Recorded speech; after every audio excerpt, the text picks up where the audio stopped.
Hey guys, welcome back to the channel. This is a story about what if Naruto is blessed by bijuu ancestor harem. Before I start, please support for more amazing content and do consider subscribing to my channel and share this video with your friends. This is written by A.G.E, link in the description and support writer. Let's start the video. Chapter 1, A Devil's Resurrection. Hey, people, welcome to the next story in my name. I was going to post this one on my birthday last week, but last week some crazy shit happened to me. Here is what happened. Monday. Had a house, Tuesday. Lost a house to foreclosure, Wednesday. Homeless, Thursday. Found a new spot that is both nicer and less on the rent, and Friday. Moved in on my birthday. That was some shit I thought I would never have to experience so early in my life, but thankfully I only had to be homeless for 24 hours unlike other people who are not so lucky like me. Now this one is not completely my idea as majority of it is from Snake, and why is it like that? Because we cool like that, hell he practically made me a lot better than I previously was when I wrote Tenraku Hitatsu and Shinin Kitsune. This is a Naruto x Devil May Cry crossover that Snake gave to me a long time ago, but this is my remix on it. I will write the one he gave me though, but when it comes out I don't know, there have been a good number of them out. There are some where Naruto is a descendant of Sparta, the son of Dante, the reincarnation of Nero, and a student of Virgil, and well, I plan to do many things differently, and real quick, I might add some things from movies that we all know and love. Now please enjoy. Naruto sat at the edge of his bed, deep in thought. Over the course of the last 3 months, he was having the same dream repeatedly over the time, and it seemed to give some kind of message. The dream held 2 parts. The first he would see was the image of 3 different men that seemed to be connected somehow. He would also see multiple images of the people fighting one another as if they loved it. Then after the images were all said and done he would see the same 3 men from the images that held very similar appearances, would tell him to awaken, which he still didn't get what they meant by that. He just got home after he took care of his former sensei, though the results was him gaining his first kill, when he unconsciously lost control of his emotions and killed the man in cold blood, but Iruka told him that it was okay, since he was protecting him from a man that was a traitor to the village. He learned about 5 of the technique within the scroll that he felt he just had to learn. However, something else happened tonight as well. For some reason when he was hit with a shuriken, he did not feel the wound at all. It was as if it healed on its own without him even knowing it. But the one thing he knew that absolutely surprised him was when he saw Iruka take a hit he felt truly pissed and lost it and just simply killed Mizuki without any remorse before he realized what he'd done, and yet he still felt no remorse. He sighed once more before he climbed back in his bed and went to sleep, or so he thought. Unknown location. He then found himself in a dark place that looked like a sewer with water that went below his knees. As he looked around in the darkness with the only light shining through was the glow from the sun. He then looked around the area before he started to get a feeling that was calling him, as if he was attracted to it. Therefore, he walked down the dark area before he came across a corner that told him to stop. Down the corridor, he heard what sounded like growling. The blonde-haired boy woke from his blackout and came back to his small apartment, or where he thought he was in. He looked around and noticed that he wasn't near the window, the bed, hell not even Konoha. He saw that instead he was in a sewer of some sort that was dimly lit. He then heard the sound of growling. Seeing as how he didn't know where he was, he decided to follow it like anyone would.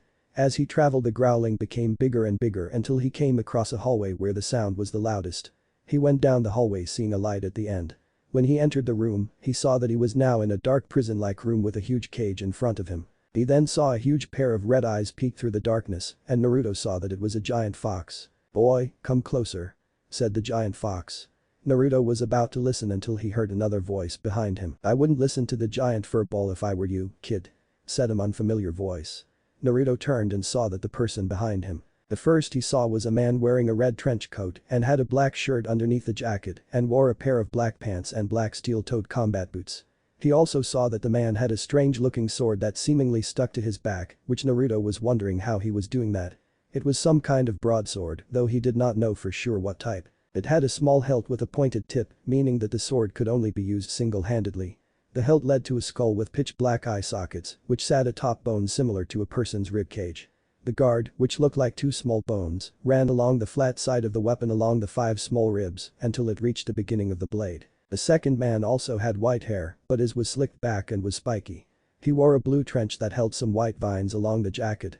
He wore a black vest underneath it and black pants like the previous person. He had in his right hand another sword. This sword was an oak katana that was sheathed in a black scabbard with a yellow tie hanging from the bottom of it. The wrapping around the hilt was white, though there was a straight black line going down from the cap to the tsuba, which like the cap was a bronze color. The last man once again looked like the previous 2 men. He wore a blue jacket and blue pants with a red hooded vest. Naruto noticed that what separated him from the other two was his right arm. His right was in all sense of the word demonic in structure. He saw that it looked like an armored hand that had some white cracks and white fingers on it. The man also had a blade on his back that was like the first person on for unknown reasons. The blade was a red single-sided sword with a staff pole for the handle. "Who are you guys?" Naruto asked. "Well kid, my name is Dante, and these two here are my brothers Virgil and Nero, and the reason why we are here is because we need you." Dante said with Naruto looking confused at that. "What do you mean?" Naruto asked with Virgil stepping up. "What he is saying is that we are here because you are the only one that can help us in accomplishing our goal. You may not know this, but we figured out that you are our distant cousin through our father." Virgil said with Naruto still looking confused. However, before he could speak, Kyuubi beat him to it. "Wait a minute, I recognize your sense now. You're the sons of Sparta." Kyuubi said with the three men looking at Kyuubi strangely. "How do you know that, demon?" Nero spoke this time with Kyuubi laughing up a storm. "I was once Sparta's devil arm along with the other 9 bijuu. He once fought the others and me before he betrayed Mundus and came to the human world. After he sealed his power away, he learned that my brethren and I were escaping, so he left to this world and split me and the other 9 into different areas. As far as I know, after that he left after siring a child with a human." Kyuubi stated with Naruto getting more confused at what was being said. "Hold up, who the hell is Sparta and what the fuck does this have to do with me?" Naruto asked with Kyuubi speaking again. Sparta was one of the strongest demons to ever live. He was a devil demon and he worked for the Dark Prince Mundus, who was trying to attack and conquer the human world. Sparta would later betray him by sealing the gate with both his blood and the blood of a human priestess, along with something called the perfect amulet. To further ensure that the gate would not open again, he sealed his power with his sword called Force Edge and sealed it in the gate. He currently held me and the other great 9 as devil arms, but he couldn't hold us completely since he sealed his power away. Therefore, he left his home and came here where the human were experimenting with using what you call chakra. He then released us in different areas, and while we were demons, we took some of his influence and didn't harm any humans. We later learned that Sparta sired another child, though we never met the kid. I guess you're that one's descendant." Kyuubi said with the other 3 nodding their heads confirming what he said was true. "The furball is right, kid," Kyuubi growls. "You are the descendant of our 4th brother Kazama. We discovered that he was here in this part of the world, so we came here, but during the time, we were dead. So through the years, we waited through his descendants to see who would awaken his power so that we too can give him or her ours. That person appears to be you." Dante said with Naruto scratching his head as he absorbed all this information into his skull. "Okay. In a way that is pretty cool. Everyone always called me a demon, so I think it's time I show them what one can do," said Naruto grinning evilly at the thought of retaliating further against Konoha in his own unique way that would make those assholes on the council shit themselves. "That would be kind of cool. Those fools in your village mistreat you and the Hokage lets them get away with it because of the fox here. Dad wouldn't have tolerated it and neither should you, so we're going to help train you with everything we know, and so will the fox," said Virgil, seeing the Kyuubi look at Virgil as if he had grown his own set of tails. "Why should I?" said Kyuubi, as helping humans was beneath his standing as a demon. "Because, that way you can get some payback on the village. When Naruto uses that power to make them all miserable, it will be like you getting your revenge on his behalf. Besides, you owe Dad after you caused that incident a few hundred years back that nearly got him beaten up by a bunch of near angry women and his wife," said Dante, making the Kyuubi let out a dark chuckle as he remembered that incident. Flashback, Anne. "This wasn't written by me, it was written by a good friend." Sparta was relaxing at a hot spring while having the Kyuubi's power sealed away in gauntlet form, but the fox had become bored and used its power to send a flash of fire to burn down the wall between the section of the hot spring for male and female occupants. But Sparta being the only one on the male side, the females that were on the other, who were wearing little to nothing, accused him of being a pervert and tried to attack him. Fortunately, Sparta still had some power left in him that was beyond human and got away barely before the women could pound the crap out of him. Then flashback, "Okay, you got me there. Fine, I'll help him, provided that down the road he kills a few of those more daring villagers.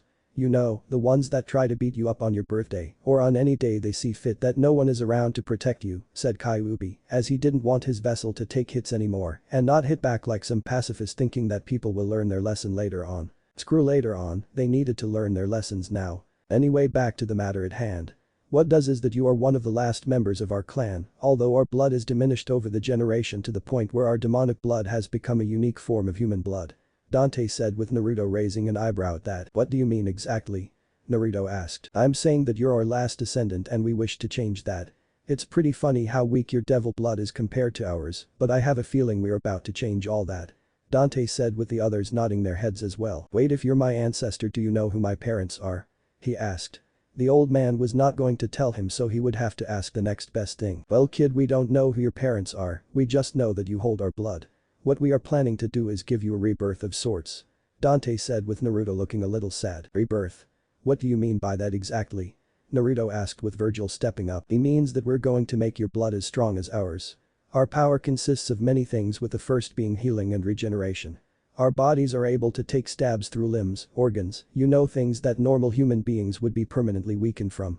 We also have another ability that allows our bodies to transform into something called the devil trigger, but for Nero it's a lot different.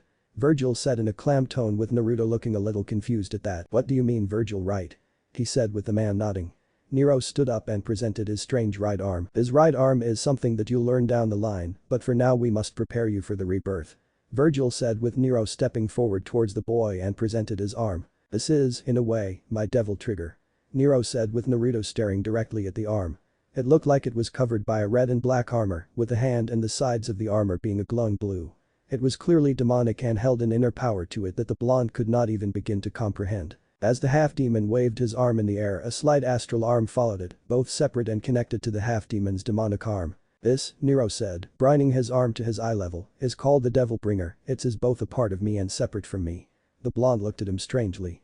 You see, when I was a child I was possessed by a demon who wanted power and was willing to use me to get it. The people watching me at the time fought against the demon and were able to drive it back out of me with the help of my demonic blood. However, when the demon was removed, it was soon revealed that my arm had taken a bit of the demon's power and used it to turn my arm into what it is today. Now I can use this arm to pull my enemies or myself to me. It's really fun to use once you get used to it. Nero said, with Naruto nodding before he smirked. Virgil then stepped forward, presenting his sword to the blonde boy. From me, you shall receive my most prized possession from my father. Virgil said, presenting the Okatana. This is my weapon, known only as Yamato. This is a sword my father wielded and used when he betrayed the demons to come into the human world. This sword contains my father's personal style called the Dark Slayer style. It's a style that allows you to move at super high speeds and use attacks with very high precision and timing. However, you would really need to develop more speed if you truly wish to use this style to the fullest.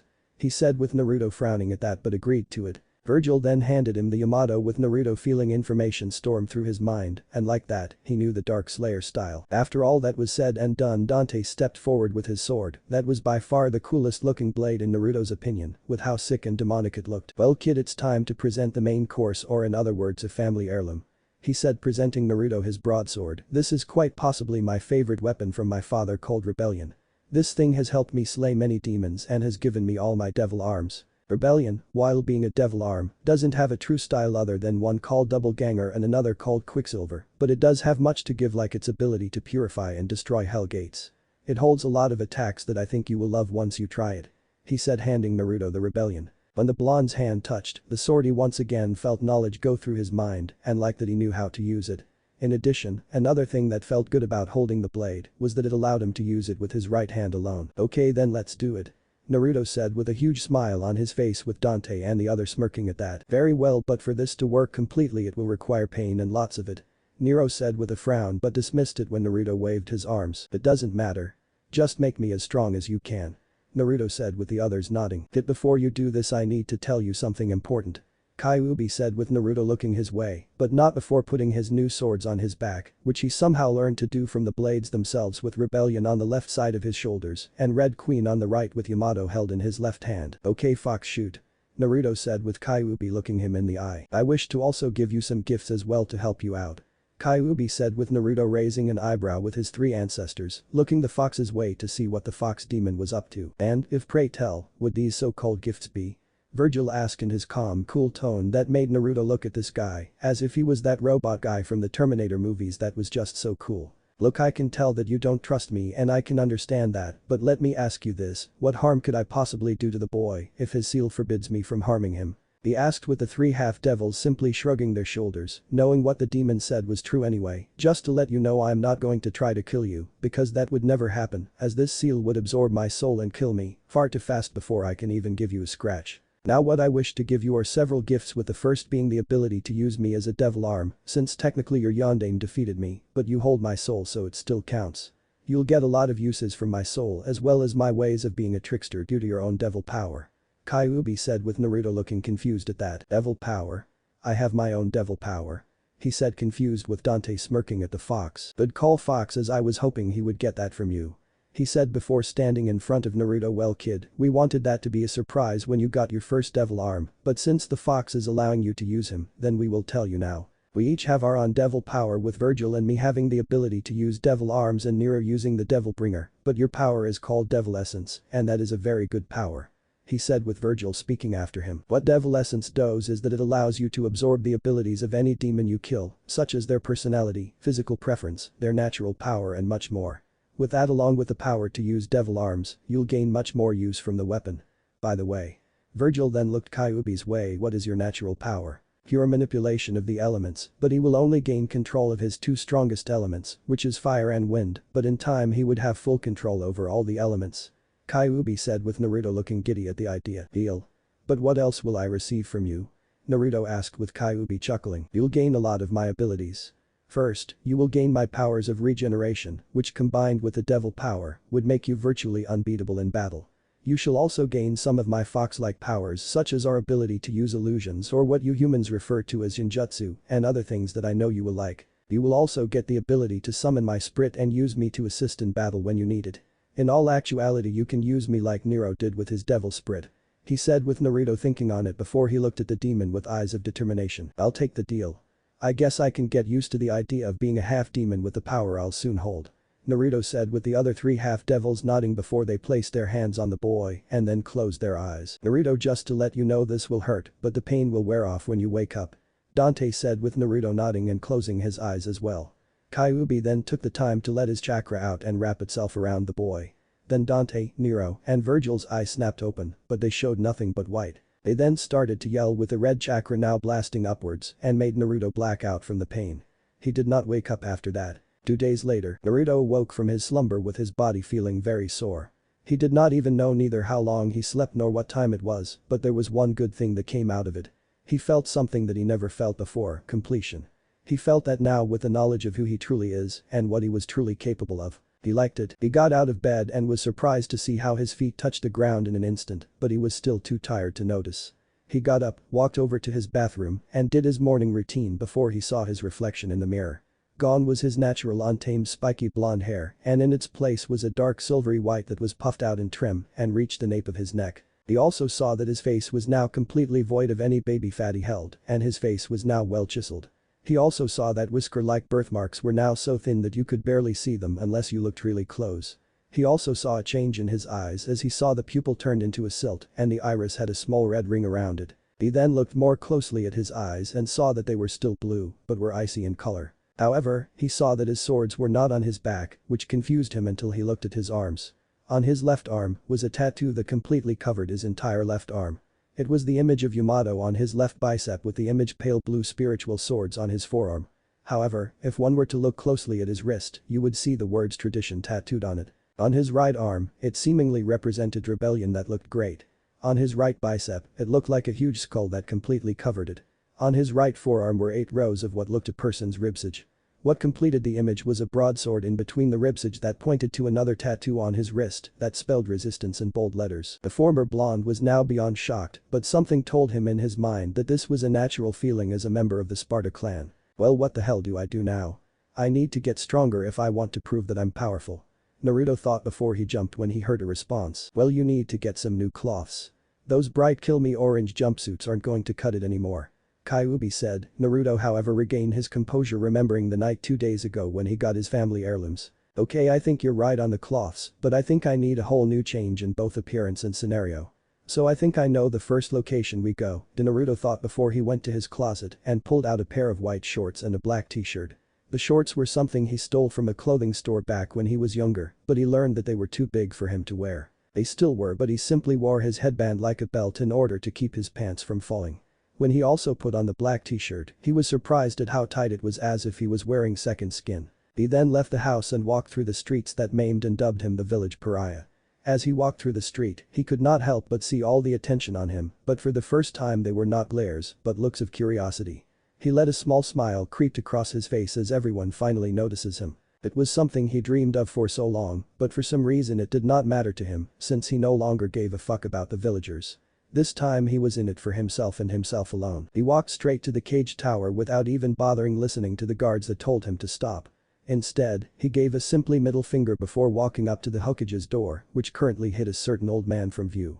Said old man was busy doing paperwork before he looked up to see a white-haired kid at the door of his office. "Hello young man, may I help you with something?" he asked with the boy smirking. "You can old man. I want to know who my parents are," Naruto said with Sarutobi's eyes widening. "Naruto? Is that you? What happened to you?" he asked, knowing that only Naruto would call him old. Naruto smirked as he closed the doors behind him and walked up to his desk. "Well old man, it happened like this." He then explained what happened 2 days ago.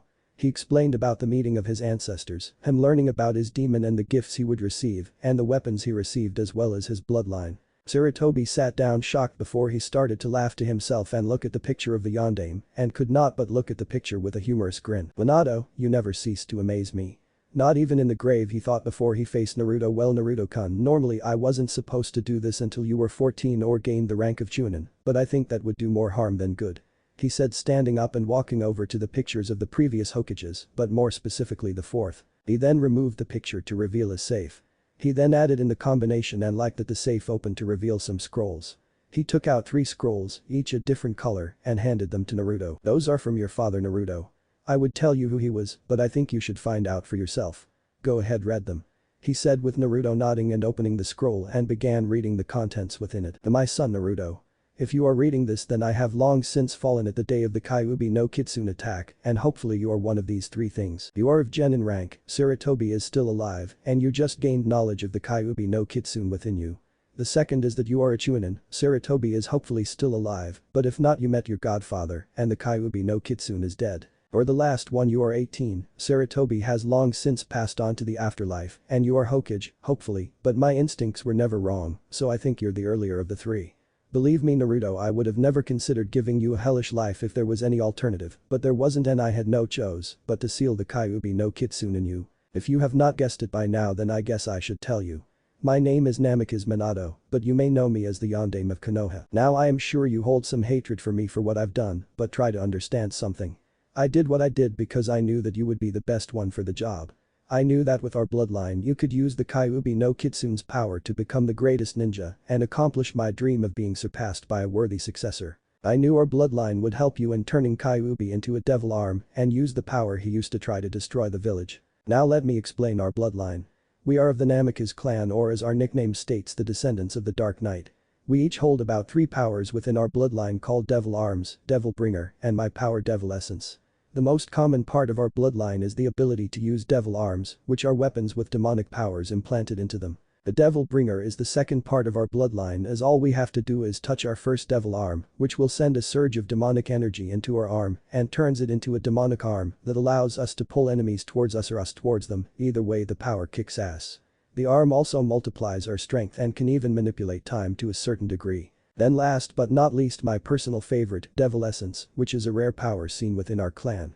What Devil Essence does is allows us to absorb the power of the demon we kill, like say for example you kill a demon that holds the power over darkness, then Devil Essence will give the ability to use the darkness. And as a plus you get some of that demon's properties and could even reflect your appearance around them. There are endless possibilities with that power. Now on to other things such as the gifts. Sealed inside this scroll is a picture of your mother and me when we learned that she was pregnant with you. Also sealed in this scroll are my 2 personal weapons called Angel and Reaper. Along with that are the blueprints I have for another weapon, but I think you should name it once you finished it. The last thing sealed is a scroll containing my two personal jutsus. The Rasengan and the Haraishin, though you may need training for that last technique. Live long my son.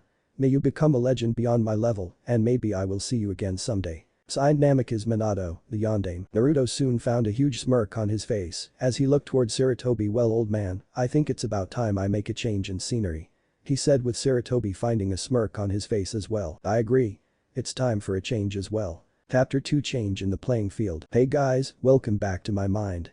Now I'm sure you're wondering how Naruto can use Kyuubi as a devil arm. Well actually when I read one of my favorite DMC Cross he did the same thing, but instead he killed off Kyuubi first, then let Naruto use him as a devil arm. I thought on it and figured since Naruto technically did defeat him, seeing as how he holds Kyuubi's soul, and as a plus Kyuubi is sealed in him, and he has the ability to use devil arms, so that can pretty much explain itself. I'll try to make as much sense as I can, and I got a few surprises in store for this fic, and I'm going to make sure that I bring originality to the way of writing Naruto Devil May Cry fics. Let's get it on. 1 month later, yeah, that is right, it's a time skip, big whoop, wanna fight about it. Naruto was in the forest of death, standing tall in nothing but a pair of baggy black pants and black steel-toed boots, with a pair of black arm bracers on his arms, with the design of 9 swirling foxtails on it, with a red trench coat hung on a tree branch. He was currently standing in front of 100 clones, each holding a copy of Rebellion and Yamato. He himself was holding the devil arm of the Kyuubi no Kitsune before the army of clones. Kyuubi's devil arm looked like a long black Nadachi sword, with the guard looking like a fox's head and the handle looking like large fox claws with a long black crack going down the middle. He was currently sparring against his clone to see how far he has progressed. The first thing he learned over the past month he was the styles of his ancestors, with the first being a style that would help him master all of his devil arms, called the Swordmaster style. Kyuubi's devil arm worked with speed and fast strikes like the way a fox would fight in battle. When he first practiced with his sword, it gave him a sense of strength and determination when fighting. He also saw that when he summoned the devil arm, his eyes would reflect the devil's essence. Therefore, when he used Kyuubi, his eyes would turn blood red with the silts growing larger. Once he got a good hand on the Swordmaster style, he moved on to the next style called Gunslinger. The Gunslinger was a style that was hard to master, as you needed to use a rare weapon called a gun. He was told that guns were some of the most powerful weapons in existence, as they were able to fire projectiles at an unbelievable speed and could take out anything depending on the amount of power it held. He was also told that once he got his devil powers fully developed, he could transfer his power into the guns themselves and increase their lethalness. He was currently using his new weapons given to him by his father. They were 2 handguns called Angel and Reaper. Angel and Reaper were both M1911 handguns that were each completely different in appearance. Reaper was a jet black painted handgun with the image of a red female devil, with a huge red bat-like wing on the side, with the words Reaper etched in black. On the second gun, Angel was painted pearl white with the image of a blue female angel with a blue huge falcon wing that had the words Angel etched in white. Naruto enjoyed learning how to use these babies, but the material he needed for them to work no longer existed, as every gun that was made was destroyed during the First Great Shinobi War. He learned that the guns needed something called bullets and gunpowder, but nobody knew how to make that substance. The bullets weren't around either, so he had to personally ask the shop where he got his clothing, which inconveniently happened to sell weapons, and ask the man to make him the bullets, while simultaneously asking the man to adjust his guns to use chakra instead of gunpowder. Okay Naruto, I want you to try it again. Let your instinct guide you in the way you aim the bullet. Kyuubi said through their mental link, with Naruto nodding. He closed his eyes and listened to his heartbeat. He then felt his adrenaline build up as well as his heartbeat going faster. Then before anyone could say a word, the white-haired boy took a grasp on Reaper and swung his arm in a wide arc before firing the weapon, letting the thunderclap be heard throughout the forest. The bullet left the gun, heading straight for the tree in front of Naruto before something strange happened. The bullet curved itself to the left and around the tree and hit the one behind the one he fired towards. Naruto stood amazed at that, as that was something he has never seen before. You like that, kid? It is a skill that I picked up during my time with Sparta, but it's still more fun to slash at your enemies than shoot them. What you do is allow your adrenaline to speed up your heartbeat so that your eyes can see things more clearly.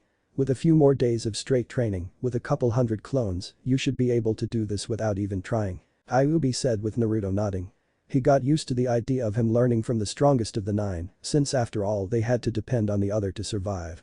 After his true bloodline was activated by his ancestors, his power was by far stronger than ever after he destroyed his accursed orange jumpsuit and moved out of his dinky-dink apartment. He was very happy in his little crib in the upper district of the village, and the best part was that it was all his. However, his thoughts were soon interrupted when he looked at his watch and saw that it was time to make his return to the academy. He truly wanted this day to come very quickly, as he wanted to see the look on the other Genin's faces at his new look. Therefore, with that thought in mind, he dispelled all of his clones and received the information that they have gathered during their life. After that, he simply put on his jacket but left it open, as well as rolling up the sleeves to show off his tattoos. He knew the ladies liked that. As he walked through the streets of Konoha, he got looks of surprise, curiosity, and lust from the woman. They were all drooling at the sight of his chest, but he figured it was probably because of his new tattoo on his right pec. It appeared the every devil arm Naruto gained, a new tattoo would appear somewhere on his body. The newest tattoo looked like a fox with burning red eyes and 9 tails growling.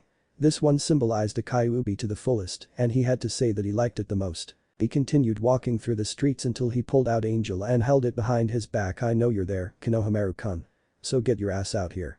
Naruto said, hearing a kid growing. He then turned to see the appearance of a little kid that looked like he was 8 years old, wearing a yellow t-shirt and light blue pants with an orange scarf tied around his neck. Naruto also saw that the boy had a pair of goggles strapped to his forehead. The same pair of goggles he once wore before he became a genin. You're no fun, boss. You're supposed to be my rival, yet every chance I get to beat you, you're one step ahead. He said with Naruto rubbing his head before he picked the boy up and carried him on his shoulders. Sorry little man, but I can't afford to let you get one over me at your age. Besides, I can't play today, I have to go to class. He said with the boy groaning again. But you promised you would. I told Mogi and Yuden that you would play ninja with us, yet you still haven't come to play with us. He said with Naruto laughing to himself. Well, remember, I did promise you that I will try to become a jounin by the time you graduate, that way I could be your sensei along Mogi and Yuden. He said with the boy smiling brightly. You promised, Nai-san. He said with Naruto smiling as well. Yep. Was all he said. Later at the academy building, Iruka looked around the room and saw that everyone that passed the exam was here. He was pretty happy at the moment, seeing as how he got the two banshees, Haruno Sakura and Yamanaka Ino, to shut their asses up. Every day, for the last year, those two had been fighting over the Uchiha clan heir, Uchiha Sasuke, due to a rumor about Ino liking Sasuke and Sakura, later on liking the boy. The tension between the two girls built up so high that it soon became the sword that would pierce their friendship, thus causing them to act like this. He was almost sure that the only reason Ino fights with Sakura constantly is that the girl really broke her heart that day and she never got over it. Once he saw that everyone was silent, he was about to speak until the doors opened and in walked a white-haired boy. Everyone saw that the boy was well over 5 feet tall with short white hair that looked more like a mop and deep blue eyes.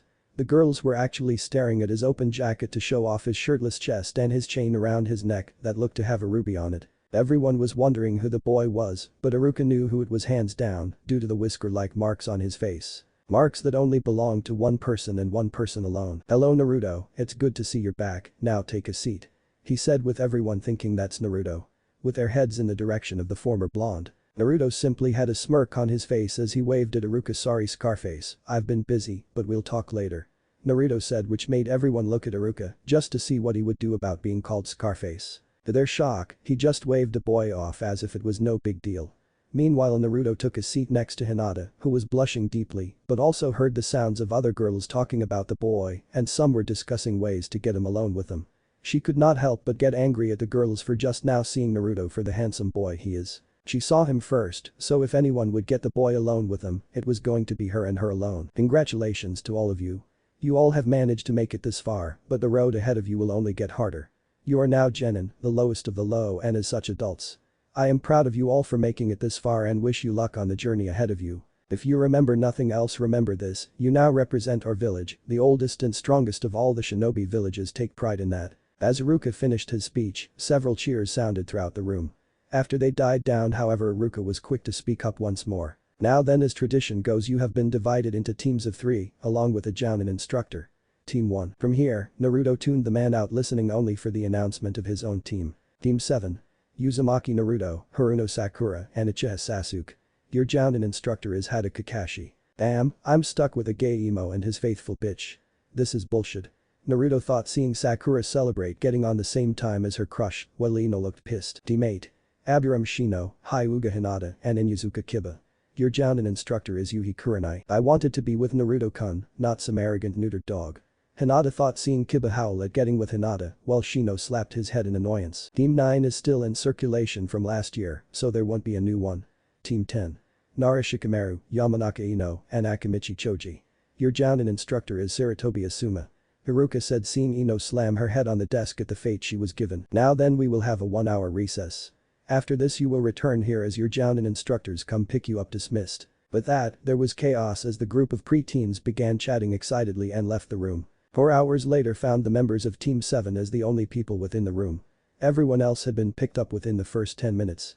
Sakura had spent the first hour pestering Sasuke, while said Uchiha ignored her very existence. Since then it had been quiet as the girl had begun glancing between Sasuke and the white-haired boy that was Naruto. Sasuke, however, had spent the entire time brooding and ignoring Sakura's existence while trying to discover what the secret was behind Naruto's new appearance and what secrets he had hidden. Naruto, however, had spent the time going over the things he'd been doing the last month. Flashback, Naruto was now walking through an area called Training Area 44, or as some would call it the Forest of Death. The place is a giant area that was filled with dangerous animals, poisonous plants and bugs. Also among those were several other things that would make a person with an iron stomach queasy. However, Naruto wasn't known as the boy with little fear, as there wasn't a damn thing he was afraid of. All his life, going through things that most people would not even dream of experiencing, at any age mind you. But for him, he got that out of the way, and thanks to that he drew more knowledge from it than what normal people would expect. About 2 weeks ago, he located this area after asking the Hokage where the best place to train would be. The Hokage gave him the list of areas he could go to, and as a result, he found the Forest of Death to be the best spot. And personally speaking it was. The place was quiet, peaceful, and you could kill something every day, see perfect. The one thing Naruto enjoyed the most being here was one thing, snakes. Naruto liked the taste of them, and hunting them was just as fun. It turned out that snakes are quite possibly the best way to survive in the wild because they were loaded with protein and vitamins that you would need to survive. But to get the snake you would first have to cut the head off, since if said snake you kill turned out to be poisonous, then you would have to bury its head since the poison is trapped in its fangs, so you're still at risk of getting poisoned by it. Then just shed the skin and eat up, and as a plus you get a nice belt too. Nevertheless, for right now Naruto was just searching for a good area to get some good amount of training in, before looking for a nice tree to camp in for the night, and then start all over again. He kept walking until he felt a pair of arms wrap themselves around his neck and a pair of breasts were pressed into his back, which made him blush deeply. He knew just exactly who this person was and said person moved it head to his ear. You know Naruto-kun, you're not supposed to come into the Forest of Death without looking for me. That was the agreement we had. Anko said with a seductive voice that made Naruto blush even deeper. But Anko-chan, I tried looking for you, but I couldn't find you. Besides I was just to try out a new technique. He said with Anko letting him go so he can turn to face her smirking face. Naruto and Anko had been on good terms for quite a while now since she was Naruto's partner in his most exclusive pranks, such as one when both him and her broke into Uchiha Sasuke's house and spread glue all over his bathroom floor and on his furniture. They did about 30 of the countless number of pranks the boy pulled, but her personal favorite was when she helped Naruto dye the pink and blonde banshees hair black with white words on the back of their heads, saying I like to get licked. It was a moment that Naruto would always treasure when the girls came to school the next day, completely unaware of what their hair looked like and had to hear the boys and the girls laughing at them. Okay, I let it slide this one time since we still need to get some training done. Plus you promised that you were going to teach me some kinjutsu since you seem to be pretty good at it. Anko said with Naruto nodding. This was what they had in terms of a relationship, just strictly training and nothing more. Well maybe not that much since they would hang out every occasionally, as if Naruto would treat her to Dango and she would treat him to ramen. They would run each other ragged after that, but today they were just going to train like they always do. Later on, Naruto stood before Anko, holding his patented Yamato sword in his left hand with the blade still in it. Anko could be seen panting loudly while holding a katana of her own that Naruto bought her mind you. Naruto was teaching her the sword style Nero fought with when he was alive, but said style held no name, though Anko promised that she would give it one once she mastered it. Anko soon regained her breath and grasped her sword tightly before running at Naruto while holding the sword in both of her hands. Naruto blocked all her strikes with the scarab of his okatana and simply knocked her attempts to hit him away. Anko planted her foot on the ground before she spun and dragged her right foot on the ground and held the sword with her two hands and called out Exceed. That was one of the moves that Naruto taught Anko. The way it worked was charging forward with your right foot dragging on the ground and you held the sword in both hands in order to create a devastating attack. It would be more powerful if Anko could use it with fire, but sadly, the chemicals needed to cover the sword with flames has been lost for many centuries. Naruto was still trying to come up with a formula to help her make the attack better, but for right now this would have to do. So with that, he grasped the hilt of his sword and pulled it up to block the sword strike. Okay Anko-chan, that good for today. You're getting much better every day. He said complimenting her on a job well done as he called back his sword. The sword then broke into particles of purple and went into his arm, forming the tattoo. Anko panted as she put her sword away. How are you able to do it? You should as tired as me. Anko asked panting with Naruto shrugging his shoulders. I got great stamina, besides you will get the hang of it once you train harder. He said with Anko nodding before she walked up to him and hugged him from behind his back, making the boy feel her breast on his back. For some reason he just loved it. You know we'll have to test that theory of your high amount of stamina, Naruto-kun. She said though Naruto laughed to himself. Not yet Anko-chan, though don't think that I want to deny you. You know you're a sexy psycho. He said with her groaning. But I want to be your sexy psycho, and the only way I can do that is to test you. She said sounding a little desperate, but Naruto just simply waved it off. Don't worry. When the time is right, I will give you the desire you want. Who knows, you might take my virginity. He said, not seeing the blush on her face. Now come on, I'll treat you to some dango. He said with the purple-haired woman grabbing his hand and pulling him out of the forest just to get her favorite food. Then flashback, you better hit that. That woman is practically throwing her at you. Kyuubi said. His demonic lust was practically calling for his vessel to bang that woman from sunup to sundown. I know, Kyuubi, but right now I got more on my mind than getting laid. I will have plenty of time to do that later on, but for now I just want to get this thing over with and start hunting demons. He thought, feeling his ancestors' blood spark with that thought. He heard many tales from Kyuubi on how he learned of Dante capturing well over 20 devils and slaying thousands in his days. He would describe each one with the story of how he gained them and what it took to kill them. He was shaken from his thoughts as he noticed as the sounds of footsteps reached his ears. Sitting up, he looked over just in time to see the door slide open. As the door slid open, it revealed the form of a man wearing the uniform of a Konoha jounin.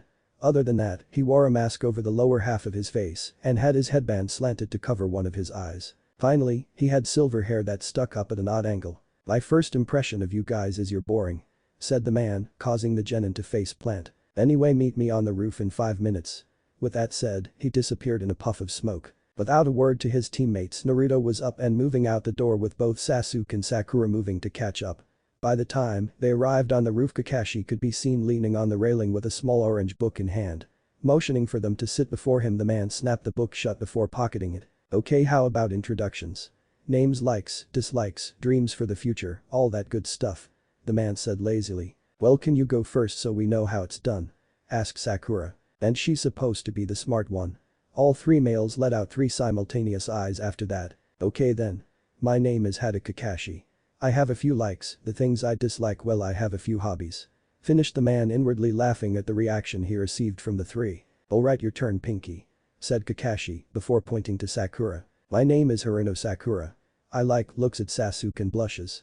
My hobbies are, looks at Sasuke again. And my dream for the future, blushes, looks at Sasuke and squeals. Am fangirl. Thought the males, all the males with heavy sighs. And your dislikes? Asked Kakashi, though he didn't really care. Be no pig. Screamed the girl, causing everyone else to wince. Your next duck butt, said Kakashi upon regaining his hearing and pointing at Sasuke. My name is A.G.E. Sasuke. I have no likes and many dislikes. I don't have a dream but an ambition, which is to revive my clan and to kill a certain man, said the king of brood. Just like I thought, an avenger, thought Kakashi. Alright Whiskers, you're up. My name's Spartan Naruto. The others look at him confused. I have a few likes, such as training and pranks, along with a lot of dislikes, including the idiot villagers and a certain clan that I will keep nameless. I only want 2 things in life, the first to make my ancestors proud and the second to not kill, but utterly destroy a certain Uchiha who not only ruined my life, but is responsible for the death of my father. Finished the boy, making the group go wide-eyed before Sasuke turned on him with a heated glare. You're not going to kill him, that right belongs to me, he said, only for Naruto to look him in the eye and make the boy recoil. Naruto's eyes looked cold beyond anything he has ever felt and was now wondering just what changed the boy this much. This Uchiha is by far stronger than that of your brother. As for your brother, I have no beef with him, so he will be the only Uchiha I will spare my wrath, he said before he began to leak killing intent on Sasuke that made the boy pale and sweat hard just from Naruto's glare alone. However, I will only say this once. If you want to live, you had better make damn sure that you don't piss me off, because if you do, you'll meet mommy and daddy faster than they were killed. And that I promise you, little boy, Naruto said with his eyes blazing red. Sasuke then did something that he thought he would never do. He pissed his pants and was sure that he didn't even notice. Naruto and Kakashi did, and both shinobi were on the ground bawling their eyes out. That was too scary. Sakura looked livid at what Naruto did and would have said something had the boy not turned his glare on her and made her shut up. Something defiantly did happen to the boy. But what caused that change was the question. Okay, said Kakashi, aiming to put things back on track. He was far too shocked by what he just saw and would tell the Hokage later on, but for now he would keep it to himself. You guys can meet me tomorrow morning at 0600 at Training Ground 7 for your Genin exam, said Kakashi, only for the 3 to blink before turning to him. Kakashi-sensei, we already took the Genin exam, said Sakura. The reaction to this was Kakashi laughing.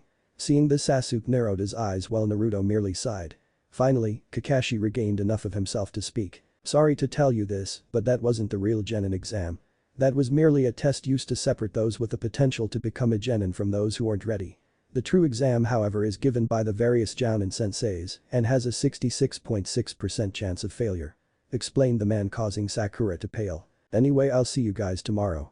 Peace," said Kakashi before disappearing in a puff of smoke. Seeing the man gone, Naruto stood to his feet and left without a word to prepare for the next day. As he prepared himself for the events that would take place tomorrow, he could not help but wonder what it had in store for him. As the saying goes, if tomorrow comes, the future will be open to you. Chapter 3 DAT, Devil's Aptitude Test. Hey guys, well, I got nothing else to say other than enjoy. It was early in the morning and Naruto was still in bed. He then heard his alarm go off, but the second it started, Naruto destroyed it with Angel. Naruto sighed before he got up and walked over to take a shower in his new apartment that he bought a month ago. Sarutobi told him that they would have to hold back his inheritance until he was the proper age of 18, but he would have access to his clan accounts. He also told Naruto that his clan home needed to be refurbished and cleaned since the house cleaners he hired stopped going there years ago. Therefore, in the meantime, this was home for Naruto. It was a nice 2-bedroom, 1-bath apartment with a living room and an open kitchen. The living room only held 2 couches and a reclining chair, along with a large television. His kitchen contained an electric stove and oven, as well as one of those ice-dispensing refrigerators. On the side of the sink was a water dispenser, but this one was a newer type. Instead of using a bottle, like most would think, this one was hooked into the pipes and purified the water that went through it. The best part, all of it worked perfectly. Of the 2 rooms, one of them acted as a bedroom and the other was a study. The study contained a desk and a very relaxing chair. Bookshelves lined the walls filled with books provided by the Sandame. His bedroom, however, held a nice king-size bed and some new wardrobes in his closets. All of it provided by the Sandame, due to him wanting to repay Naruto for the mistake of not telling him of his heritage. Naruto liked his new apartment and was glad that nobody knew he lived there since he wanted to keep this place nice and clean. He walked out of his shower with a towel wrapped around his waist and looked at the full-body mirror he had next to the door of said bathroom. Naruto looked himself over and couldn't help but smile at his new appearance. If it was not for the whisker-like marks on his cheeks, he was sure that he would not be recognizable one bit, which wasn't bad either. He saw that his body changed greatly, with Kyuubi burning all of the leftover baby fat and turning it to straight muscle. But what Naruto liked the most were his tattoos. He was sure that they made him look unique and exotic in the eyes of women around the village, and they gave him a more badass kinda look. He was sure that if he never met his ancestors, or the fox for that matter, he would still look like that pathetic child wearing that kill me orange jumpsuit and would be acting like a total idiot. But today he didn't feel like dressing up, so he just put on some black pants, ninja sandals, and a black mesh shirt with his headband tied around his waist like a belt. He looked over to his drawer and saw the case for his guns, so he wrapped that around himself and secured it and just put a black trench coat with the sleeves ripped out over it. He wanted to take it a little easy today. Before he left his house, he looked at his kitchen and heard his stomach growl loudly. He looked towards the refrigerator and once again heard his stomach growl. You know what? Fuck it. If I throw up, then that's all there is to it, but I'm hungry right now, Naruto said before running back to the kitchen and pulling the door open. It then revealed some leftover pizza boxes, bottles of sake, and an energy drink called Gatorade that originated in Mizuno Kuni. Naruto grabbed one of the boxes and began to eat the cold pizza. Once that box was done, he pulled the next one out and devoured that one. It would take a while for him to be done. Later on, during Naruto's walk, he noticed the hungry looks on the face of the female portion of the village and was sure that had it not been for public laws on sexually explicit conduct, said women would ravish him. Anko told him that women always crave good-looking guys, but they would never truly be with one.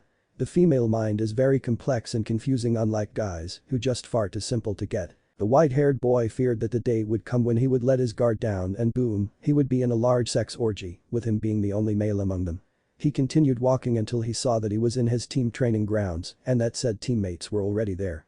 He looked around and saw that his teacher wasn't there, which told him he was going to be late again. I think sensei does this all the time, as he was late yesterday. Well, I guess I don't have to wake up this early anymore, but I don't feel like talking to these two, so I think I'll just chill for a bit, he thought before changing his direction to the forest next to him and laid down in a tree and allowed his eyes to rest. He needed the extra sleep for today. It was several hours before the arrival of Hada Kakashi. He walked casually towards the two and raised his hands, saying yo to both of the two genin, who got pissed immediately.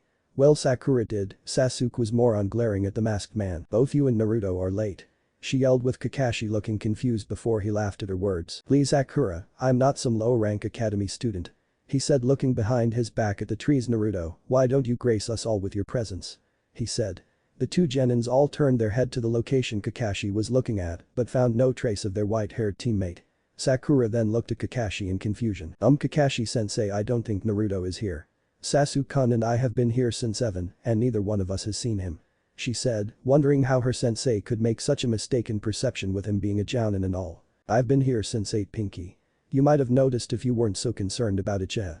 Naruto said with both of his teammates looking at his direction and saw leaning against a tree. Yo was all he said with a wave of his hands. Sasuke just looked shocked beyond words at seeing his teammate stand there as if he was a ghost. I didn't even see him appear. What type of power are you hiding, Naruto? He thought. Sakura however was quick to get over her shock as said shock turned to anger as she spoke. Naruto, why are you late? She yelled, only to see Naruto picking his ears before he responded in a cool calm tone. You'll wake the dead with your voice, Pinky, Sakura growls.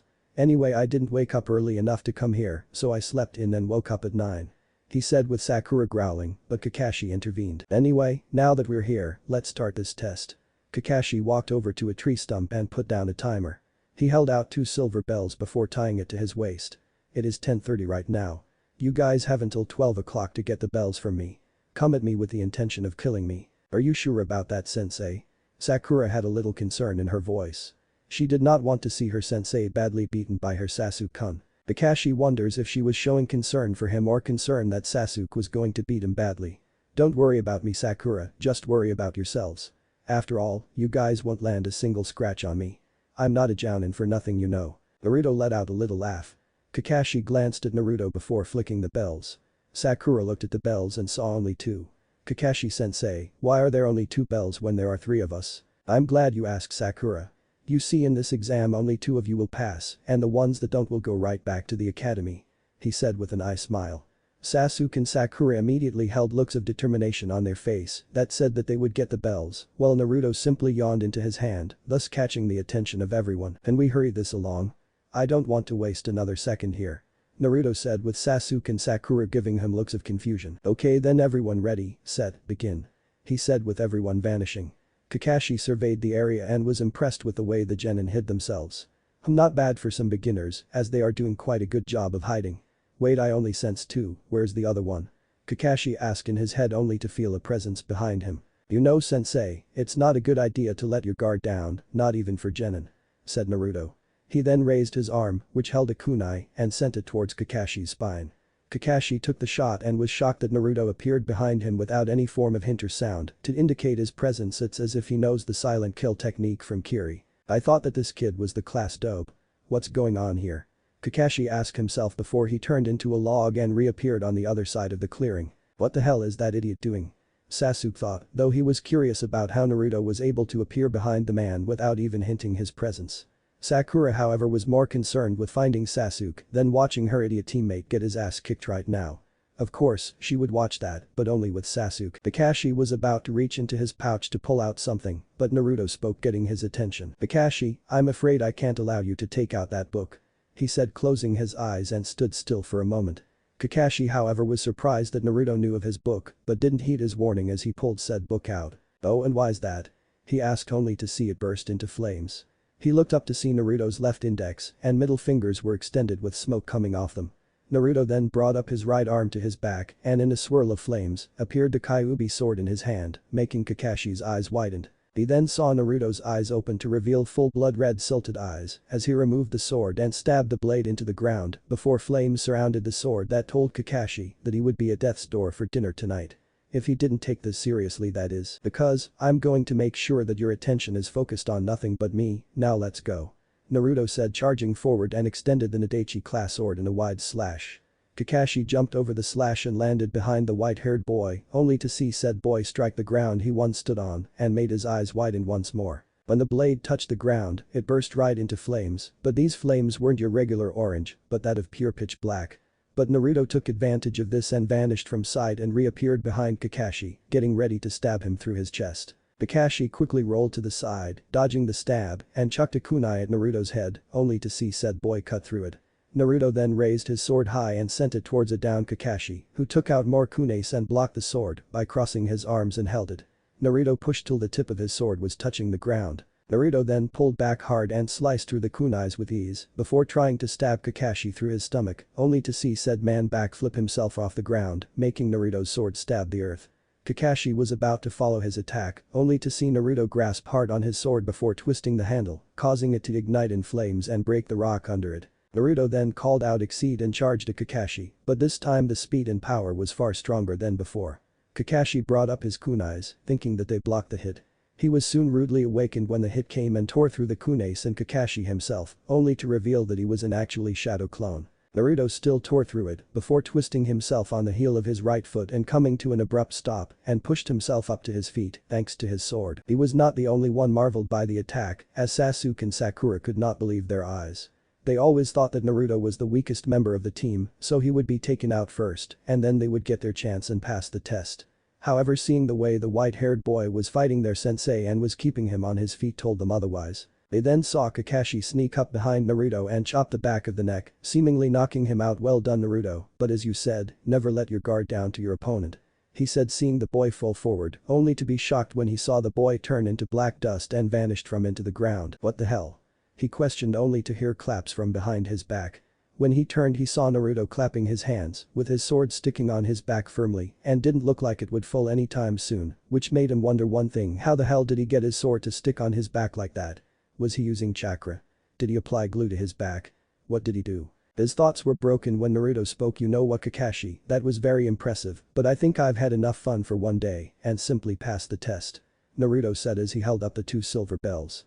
Bells that made Kakashi go wide-eyed and look to his waist and saw said bells were gone. He looked at Naruto for an answer, but was greeted to the he already knew to his question and answered for him. If you're wondering how I got the bells, well, I simply got them when I appeared behind you.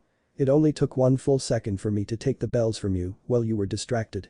Naruto simply said as he jingled the bells and allowed their sound to be heard throughout the area. Sasuke and Sakura just looked on in disbelief at what they just saw, but before they could question it, they felt a pair of hands on their shoulders. They were soon tied to the posts with Naruto leaning on his in the center, a big smirk on his face evident of his accomplishment. Well, I think I would be correct when I say that Naruto is the only one that has to remain a shinobi. He doesn't need the academy. Kakashi said with Naruto's smirk getting bigger, but you two, Sasuke and Sakura, should quit being shinobis altogether. He stated with both Genin's eyes widening. But why should we quit? Sakura yelled, the ropes holding her down, which helped ensure that Kakashi's would live another day. Because you're both a bunch of wannabes. Well, Naruto here is the only one that is true shinobi material. He said with Naruto's smirk getting bigger, while Sasuke and Sakura looked beyond pissed. What? I'm an Uchiha, yet this 3-time, orphan, academy, dropout loser is better than me. He yelled only to be hit on his neck by an angry Naruto. You can't do that to Sasuke. Shut up. Naruto said, giving her an icy glare.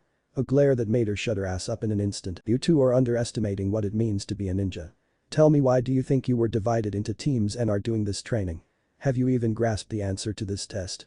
Kakashi asked, with Sakura and Sasuke trying to think of the answer, but only Naruto knew the answer. Teamwork. Naruto said, as he leaned against his training post, bringing all attention to himself. The purpose of this test was to see if we could exhibit the teamwork necessary to become Genin. Sakura scoffed at the words only for her eyes to widen at Kakashi's answer. Correct. How did you figure it out? Said Kakashi as he released Sasuke, who moved back to his post to brood. There were a few points in your briefing that made no sense. The first was your suggestion of not eating breakfast under the guise of losing it. However, yesterday you arrived 3 hours late, and if your reputation is anything to go by, you are always at least 3 hours late for anything, unless it is a meeting with the Hokage. This means that you told us that with the intention of weakening us to the point that we allowed our hunger to affect our thinking. Stated the white-haired boy, causing the eyes of his fellow students to widen, while Kakashi's narrowed. Secondly was your statement that regardless one person would fail this test. This contradicts everything we have already been taught in the academy, however, as since the founding of this village no Genin squad has had less than 4 members, the Genin and their Jounin instructor. Once again, this was done purposely, most likely so that you could see if we had what it took to complete the mission regardless of the circumstances. In this case that would mean one of us returning to the academy. Finished the boy with a sigh. Are you sure you are Uzumaki Naruto? According to the file I have, Uzumaki Naruto would have never thought this out so thoroughly. Stated Kakashi with narrowed eyes. Of course it says that. After all, I am the kid everybody loves to hate. Aside from that, I've had a full month to fix the problems caused by the teachers at the academy, a chakra reserve to put most Jounin to shame, and a weapon with power that is endless on certain terms. Don't think for 1 second that I would allow myself to remain the same pathetic boy you once knew. Finished Naruto with a smug smirk. The others were confused by what he meant when he said secret weapon, though Kakashi had a feeling that he knew just what he was talking about. Back to the subject at hand, Naruto is the only one who showed teamwork, as he made sure that all the attention was on him and him alone. He thought that you two would be smart enough to attack me while he had my attention. Since he had the bells, all he would have to do is keep you two safe and he himself would fight for his spot on this team. He said with Sasuke and Sakura's eyes widening. He was about to say more when their binds were broken and Naruto handed them his bells, thus confusing everyone. However, the time has yet to expire and I just did what you said. I released their binds and gave them my bells. Therefore we all pass, though I'm the one that deserves the title of Genin. Naruto said as he began walking away. But wait a minute, you cheated. Kakashi said. The confusion was so great that he even forgot that the clock had yet to ring, which it did just now. I'm a shinobi so deal with it. Naruto said as he continued walking forward. Sasuke however looked at the bell in his hands as the memories of what Naruto just did played itself in his mind. He could not believe that a dope like Naruto was able to beat a Jounin and use some weird sword against him. He looked at Naruto's retreating form and spoke. "Dope, tell me where you got that sword." He said with Naruto pausing for a moment and looked over his shoulders. No was his only reply as he continued walking forward, but this time Sasuke was hot on his trail. Sasuke wanted answers and he was going to make Naruto talk. Before he even knew what happened, Naruto vanished from sight and reappeared behind him, Yamato drawn in his hand. "Foolish," Naruto said before sheathing the Yamato. It was then that Sasuke's chest exploded and blood flew out of the wound like a fountain and covered the area, or so he thought. There was a small flash before Sasuke stood, the wound gone, and he appeared to be fully healed. He looked up to be greeted by a hard glare from the former blonde, who did not look happy about that little stunt he tried to pull.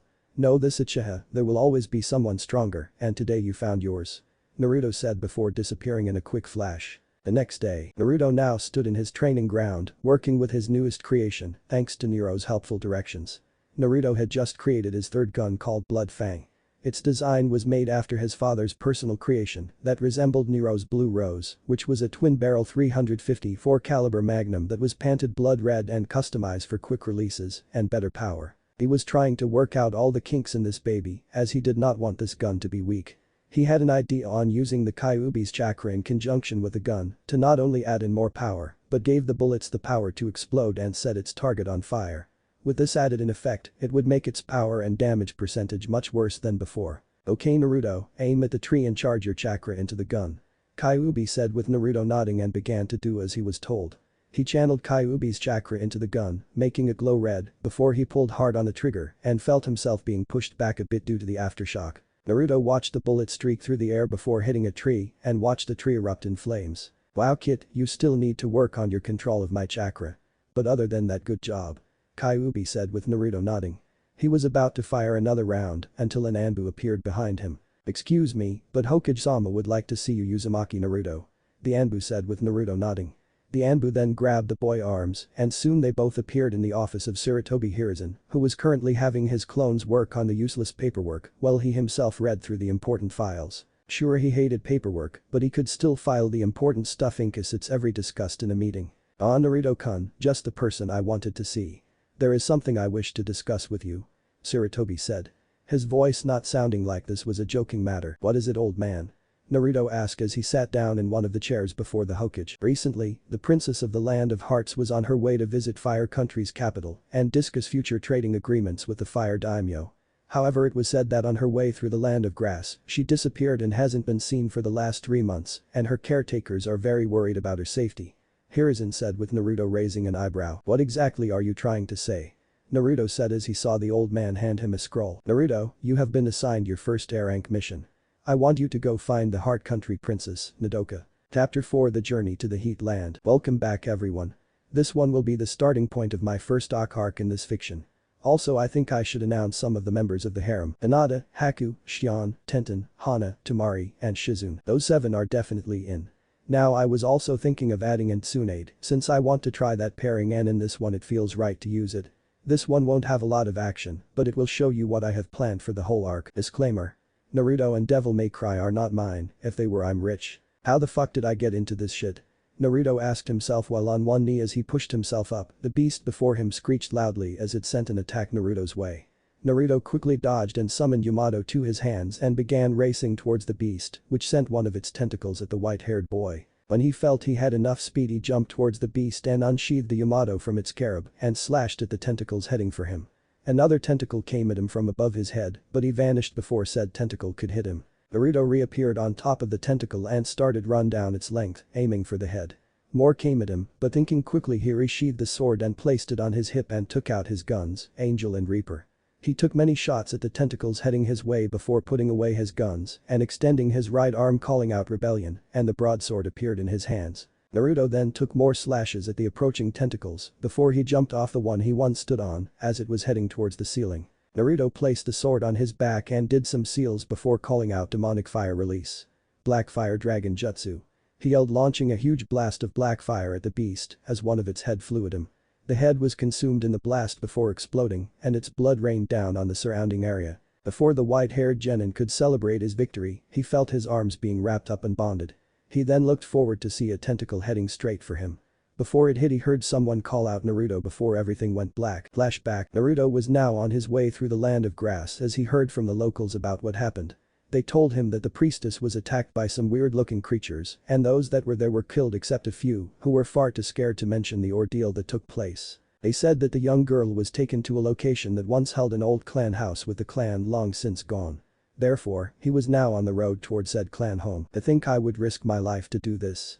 But I guess I can't really complain since my ancestors probably had it worse. Naruto thought with Kyuubi nodding his head before responding to the boy. Yes, and for the record, I'm the nine-tailed fox sealed inside of an idiot whose ancestor happens to be one of the three people I've grown to respect. Kyuubi said. He remembered when he first fought Sparta and how the man overpowered him. He wished he could kill Sparta that day, but after a while of working with the devil and seeing how the man was willing to do anything to get what he wanted, even going as far as to lose his power to save the human race from the war. Yeah. Well, at least you're more useful when I use you. Naruto said in his mind, making the Kyuubi growl. He then saw an open area and his eyes widened looking at it. Damn, this is big as hell. Naruto said looking at the area before him. It was like the Hyuga clan home, but with a taller wall surrounding the main and minor structures. From where Naruto was standing, he could see the huge front gates and the gigantic 5-story building that made up the main house. In all aspects of the word, this place was the shit for anyone living there. It looks like whoever lived here was loaded with the green faces. Naruto said to himself as he approached the gate and placed his hand on it, only to recoil at the intense heat. He looked at his hand and saw that it took on third-degree burns. Well, that was unexpected.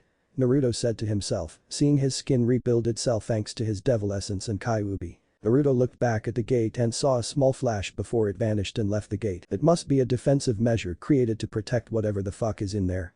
Naruto said, flexing his hand before he began to plan his next move. It looks like a fire-type seal to make sure that nobody gets in. You should use me to get in. Kyuubi said with Naruto nodding. The white-haired boy then closed his eyes and called out Kyuubi. With that, the Nadachi blade that was Kyuubi's devil arm formed in his hands. Once he gripped the blade, he opened his eyes to reveal that they were now blood-red and silted. Okay, now then to use the next step. Naruto said as he raised the sword up to his shoulders and ran forward, extending the blade. The blade then hit a small barrier, but that broke and soon stabbed the gate, bringing the seal back out in the open. It was at least 12 feet in diameter and looked like strange arcane symbols piled on top of a simple spiral. The seal glowed brighter as the blade neared it and shot balls of fire at Naruto, making him recoil and pull back and watch the seal glow before vanishing again. Alright, fuck this. Naruto said as he raised his right arm and a red glow overtook Naruto before it revealed him in his one-tailed form, but something strange was behind him. It looked like a knight of sorts with armor all over him and a fox mask on. In his left hand was a shield and in his right hand was nothing, but he was doing the same thing as Naruto. Naruto called back Kyuubi and soon the blade appeared in the hand of the knight. He then summoned Yamato and repeated the process and stabbed the gate, but this time two blades were working as one. The blades that worked with fire and darkness each worked as one and continued its battle with the seal. Naruto was using Kyuubi's sword to battle the seal's firepower, while the Yamato used its darkness power to corrupt the seal. The seal glowed from orange and yellow to red and purple power. The seal vanished and Naruto was now allowed into the area. The sword soon vanished into the boy's arms as he panted heavily. That took a lot out of him, but it was only a matter of time before he got this open. Well, that was pretty hard, kid. I would say that you did do a good job with the Yamato though. Kyuubi said, remembering when Sparta used that blade in his battles. He remembered as clear as day at how the man would slay thousands of demons with just a single slash on the blade. He had to say that it was something he wished he could do, but he supposed that Naruto can have all the fun for now. Well, that doesn't matter now. I need to get this shit over with and try to find this princess. Naruto said before he walked into the area, missing the dark figure behind the tree his back was turned to. The figure had a dark smirk on his face as he watched Naruto walk into the area before he himself stepped away from the tree and began to walk away. It looks like my blood has yet to vanish or extinguish itself. Excellent. He thought, for he vanished into black dust that flew into the air and took him away from the area. Back to Naruto. The white-haired boy stared in awe at the area before him. There were 4 one-story houses in every corner of the compound and 4 two-story homes surrounding the huge tower in the middle. The place even had its own streets. Of course, it was deserted. The paths had not been walked on for a while, until today that is. Naruto could not help but marvel at this place and was even thinking of staying for a night or two. He made 3 shadow clones and gave them their instructions. Okay guys, I want each of you to check out a different part of this place. Maybe we can find some resources here to help us out on this mission. Naruto said with the clones nodding. Also be very careful, something about this place doesn't feel normal. He said with the clones going to their locations and himself going to his first clone. The first clone made its way to one of the houses and opened the door. The clone walked in with a smile on his face. Wendy, I'm home, so put on a happy face because here's Johnny, Ann. From the old school classic. The Shining, he said walking in the door only to see no one there. Well, can't say that I'm not disappointed. Oh well, let's see what this place got. Clone 1 said walking in the house. He could not help but whistle at the appearance of the place and walked into the kitchen and looked around the area and saw that the cabinets were filled with dishes and glasses perfectly stacked and not one ounce of dust on it. He found that a little peculiar that there was no dust, no grime, not a single sign that the place had been vacated. Well, this is pretty strange. Let's see what else is here. The clone said, looking around the house and was defiantly seeing something strange. The carpeting was still fresh, the walls were unmarred, the hardwood parts of the floor completely spotless. Naruto's clone knew one thing was for sure, this place was possessed by ghost maids. He laughed at the joke and continued looking around the hallway until he felt something behind his back. He turned around and saw that it was only the air. The boy starched the back of his head in confusion. Well, that was strange. He said, not seeing the cloaked figure approach him from behind. Second clone. The second clone was in the first house overlooking everything that was in there. He liked how everything looked, as it looked like the type of house a single person or a couple could use as their first house. He looked around and couldn't help but feel like he wasn't alone in this place. It was as if he was in the presence of several people in this place, yet he was the only one here. It felt like he was being watched by someone that had ill intentions towards him. DSSH, I'm just overreacting to nothing. Besides, this is a nice-ass place. The clone said to himself as he walked into the bathroom and turned on the sink to splash some water on his face. He did not notice the cloaked figure that now stood in the open door of the bathroom and was prepared to take the white-haired boy out. Third clone. The third clone was now on its final house after looking through the other 3, but did not find anything strange besides the fact that the shit was spotless. He never would have thought the place would have been spotless, no matter how long the place had been deserted. He figured there would have at least been some dust, but there was not one, and that confused the clone. Oh well, it's not like it could get any worse. The clone said to himself as he walked over to the fridge and opened it. The clone saw that the fridge was packed with leftovers, frozen meat and a hey pizza. The clone said to himself, pulling out the box and opened it to reveal one slice. Well, that sucks. Oh well, I guess one is good enough, eh? The clone said before eating up the slice quickly before turning and throwing the box behind his back, not seeing the cloaked figure behind him holding a blade in its hand. All 3 creatures raised their blades high and were about to take the clones down when their hands appeared before the figures, with each holding a copy of Angel, Reaper, and Blood Fang. The clones pulled the triggers and the blast hit the figures, making all 3 of them break down into sand. Naruto looked back, hearing the sound of the gunshots before seeing the reason why. Before him, dust began to appear and creatures appeared before him. Each one of the creatures looked like a skeleton dressed in cloaks and each held a scythe in their hands. Naruto then felt the memories of his clone protrude his mind and that told him one thing, he was not alone in this place from the get-go. Well, ain't this a bitch? Oh well, I guess there was no use in hiding yourself anymore, eh? Alright, let me show you what I can do, Yamato.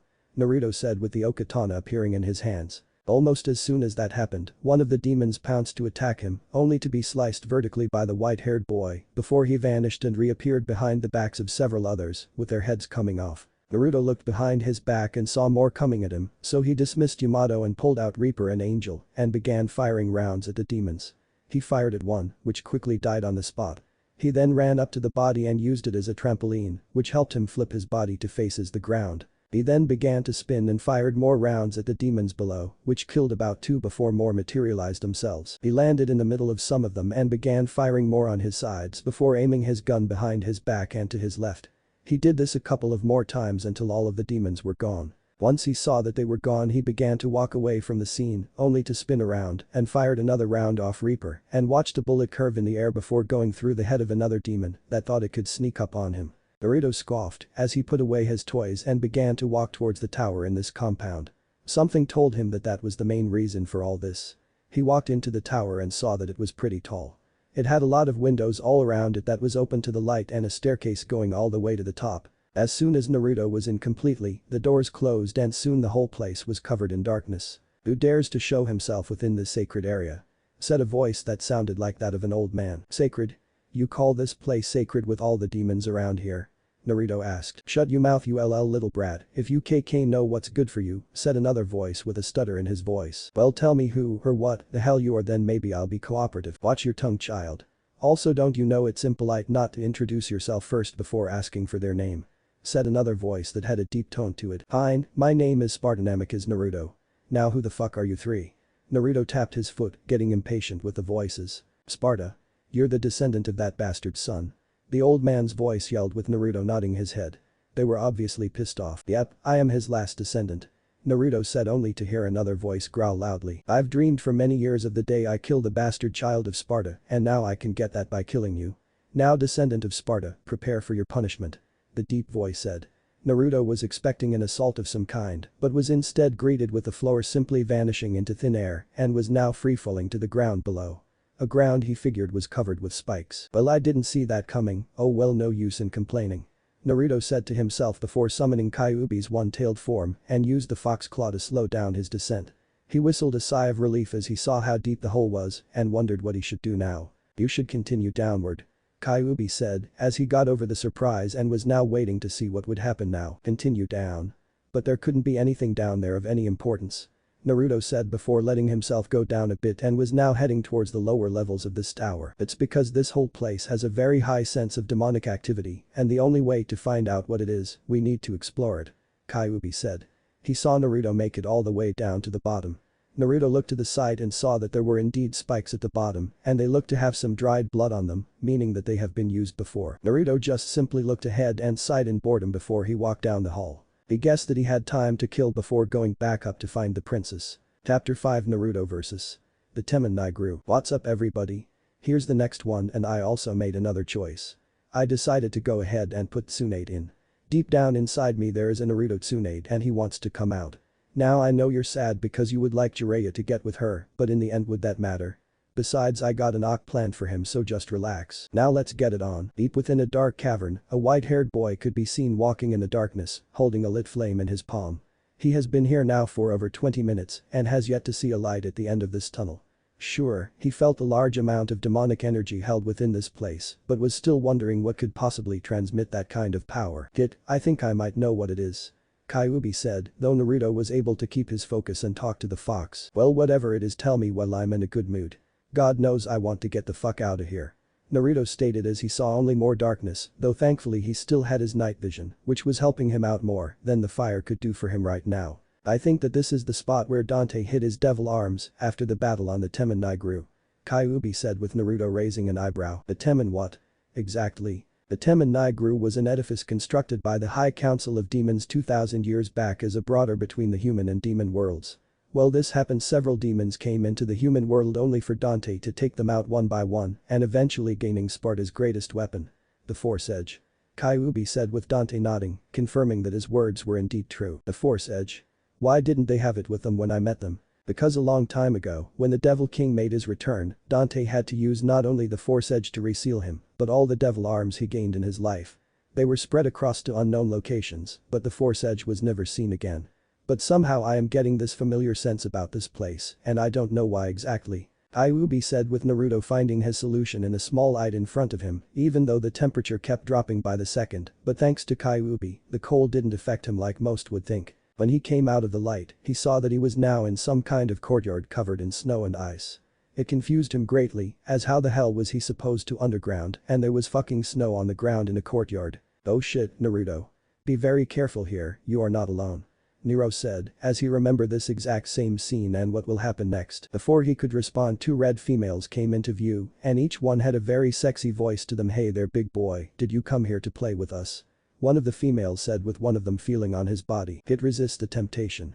This all the work of Dagon, the ice toad demon," Kyuubi said with urgency, knowing that the demon toads love to use deception on their victims. Naruto nodded and jumped away from the two girls, just in time too, as in that second a huge light blue toad with ice particles on its back came into the light and tried to chomp on the white-haired boy, only to see said boy now standing in front of him with a questioning look. "What the hell are you?" Naruto asked, seeing the demon shake its head, showing that the women were actually his feelers. "Who are you?" Nobody has ever been able to resist the temptation before, as all that have succumbed to it has perished severely. Dagon said with Naruto raising an eyebrow. He has never seen anything like this before and was now wondering how his ancestors faced this thing. "Naruto, use me to help you fight this thing," Kyuubi said with Naruto nodding. "Any word of advice?" Naruto asked as he summoned Kyuubi to his hands, which turned his eyes red once more and the blade was lit on fire. "Just one, stay as far away as you can from his mouth, but his tongue is his weak point for some odd reason, since a toad's strong point is always its tongue. Just stay clear of his mouth and you should be able to kill him very easily," Kyuubi said with Naruto nodding, before he saw Dagon try to take a bite out of him, only to slash the toad across its lips, making it recoil and jump back. "Ah, you damn human, I'll make you pay for that," Dagon said before extending his hind legs and let the ice particles on his back fly towards Naruto, who was already ahead of him. Naruto jumped towards the ice and bounced off the ones that were the closets before he slashed downward at Dagon's body, sending a wave of fire at the toad, who took the hit and screamed in pain. Naruto took advantage of the situation and went in a nosedive and stabbed Dagon's head, making him scream in pain, only to shake Naruto off his head and inhale a lot of air. Naruto looked up and saw him begin to inhale. "Kid, be very careful of the next move. What he will do is completely cover the area in darkness in order to make you remain where you are while he himself pounces on you to devour you," Kyuubi said, knowing that one of the things that the toad demons used to capture their victims was their abilities to hide perfectly in shadows before striking. However, Naruto was too late as Dagon exhaled and the area was now covered in a dark snowstorm. Naruto tried to look around with his night vision, but even that could not help him to see Dagon's whereabouts. "If I don't see him then I'm dead, and if I stay here then I'm dead. So what the hell do I do?" he asked himself before a light bulb went off in his head and got ready for what he expected. "It's dinner time," shouted Dagon as he jumped from the darkness and appeared before Naruto with his mouth open, but was soon shocked when Naruto jumped in his direction with his sword in a stabbing position. "I heard your tongue is your weak point. Let's test that theory, shall we?" Naruto said as he stabbed the blade of the Kyuubi into Dagon's tongue, making the toad demon howl in pain. But the sound didn't affect the boy as he summoned Kyuubi's flame to his extended hand before slamming it into the tongue, making it catch fire, causing the toad demon more pain than he could handle and quickly spat out Naruto. The white-haired boy landed on his feet and ran forward holding Kyuubi with both of his arms. The blade ignited in flames as he himself was covered with Kyuubi's chakra, making him run faster. Dagon looked up to see Naruto running towards him with his sword in both hands, but the pain was still there and he could only do nothing but watch his demise come. When the white-haired boy neared, said boy jumped towards him and stabbed him on his forehead, which was where his brain should be located, and sent as much of his sword's fire as he could muster from the sword to the demon's inner skull. Once he felt that he gave enough, the boy jumped off. The white-haired boy watched as the blood exploded from Dagon's wound on his forehead before it fell over. Naruto quickly returned Kyuubi and watched as the body looked to have a seizure before a wide orb came out of the demon's body and headed toward him. He already knew what this meant, it was time for him to gain a brand new devil arm and he wondered what it would be. He extended his hand as the orb came to him and in a flash of light, the item revealed itself to be a briefcase. It was a dark blue briefcase with the image of demon on the front with yellow lines constantly appearing every few seconds. He was a little confused until the information came to his head and a smirk came to his face. "Let's see, this is what's known as Pandora's box. A box that can form up to 666 types of weapons, but it appears that I only have about 9 forms unlocked. It also appears that my devil essence has absorbed Dagon's dark shroud technique. That's okay for now, but let's see what you can do." Naruto thought as he gave Pandora a try, not really noticing that his eyes were now silted gunmetal gray. He used all 7 forms that went in this order. Form number PF-124. Epidemic showed itself to be a powerful blowgun that could ravage the land with one shot. Form number PF-262, Hatred showed itself to be a secondary addition to the blowgun by becoming a bazooka which added more firepower. Then came the next transformation as form number PF-398. Revenge became a laser cannon which could destroy everything in the surrounding area. Form number PF-422. Grief became a bladed boomerang. Form number PF-542. Savagery became a bladed edged shield. Form number PF-608. Jealousy became a high-power machine gun. Form number PF-598. Argument that turned the box into a floating platform chair with missile launchers all over the form. Then lastly came the final form number PF-666. Omen, which opened the box although its ability was unknown to him. I never did understand that form and what it was able to do. Naruto liked all these forms and could not wait to use them till Kyuubi spoke, "Hey kid, try PF007. Envy. I think you like that one." Kyuubi said with Naruto shrugging his shoulders and mentally commanding the box to make that form. Naruto's eyes widened when the box became a sports bike.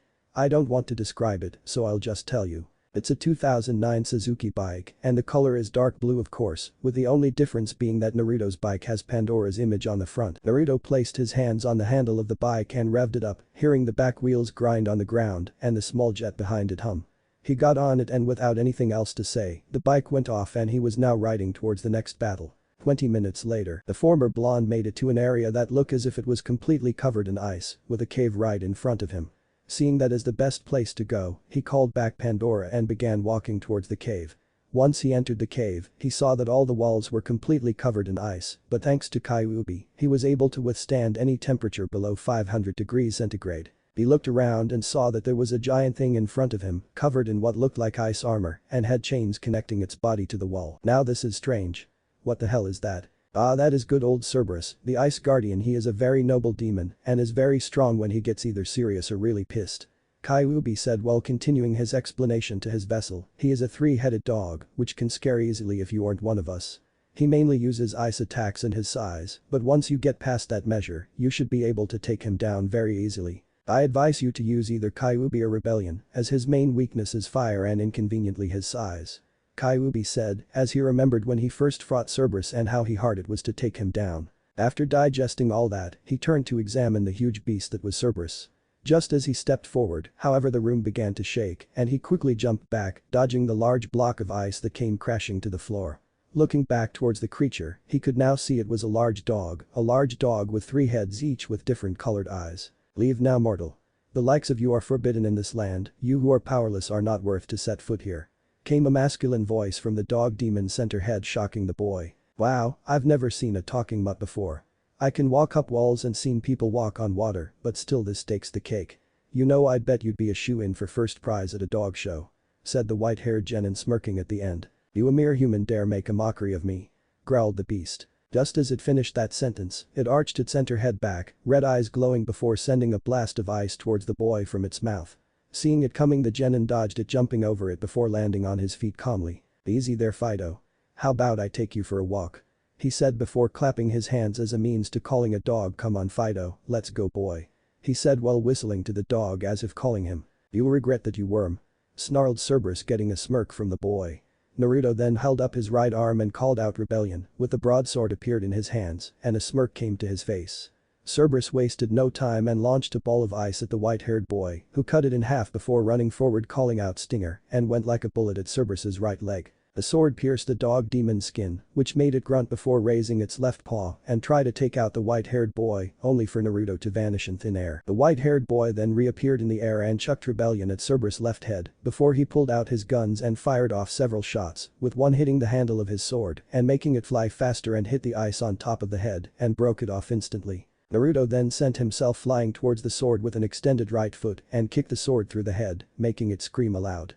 It was silenced quickly when Naruto summoned Kyuubi and sliced the head off, leaving Cerberus with only 2. The dog demon got so mad that it turned red and was now looking fiercer than before. Naruto called back Kyuubi and held his hand out and Rebellion flew back to his hands.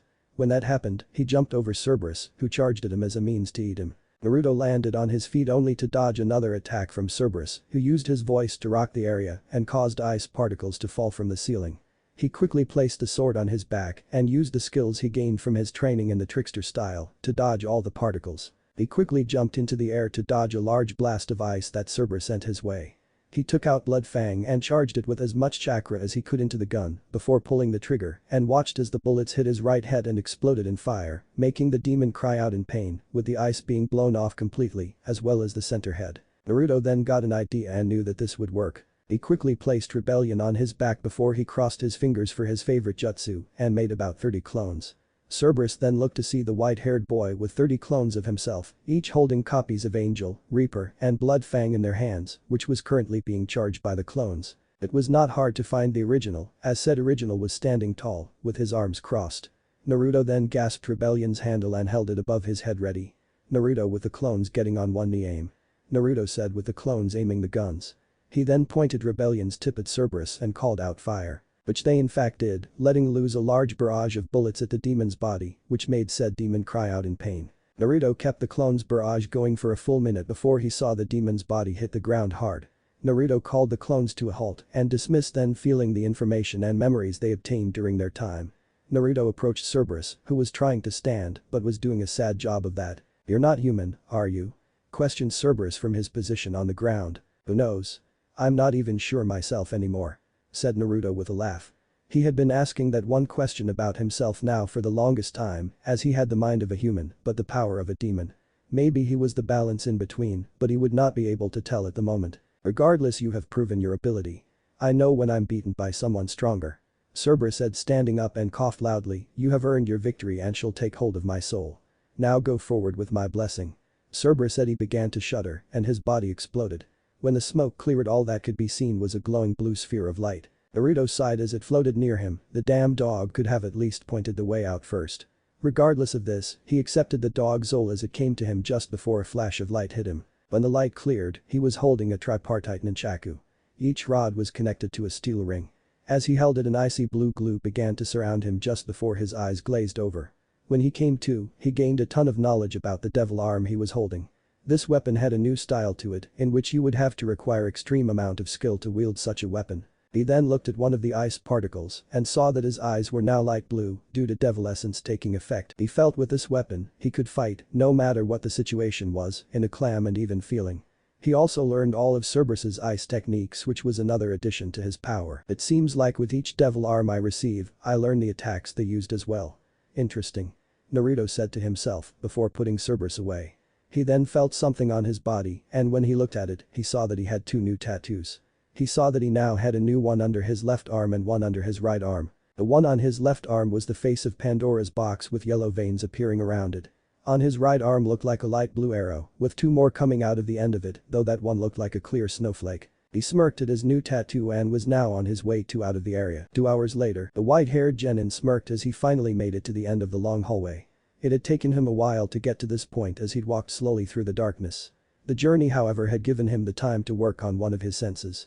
This sense he had discovered was known as echolocation.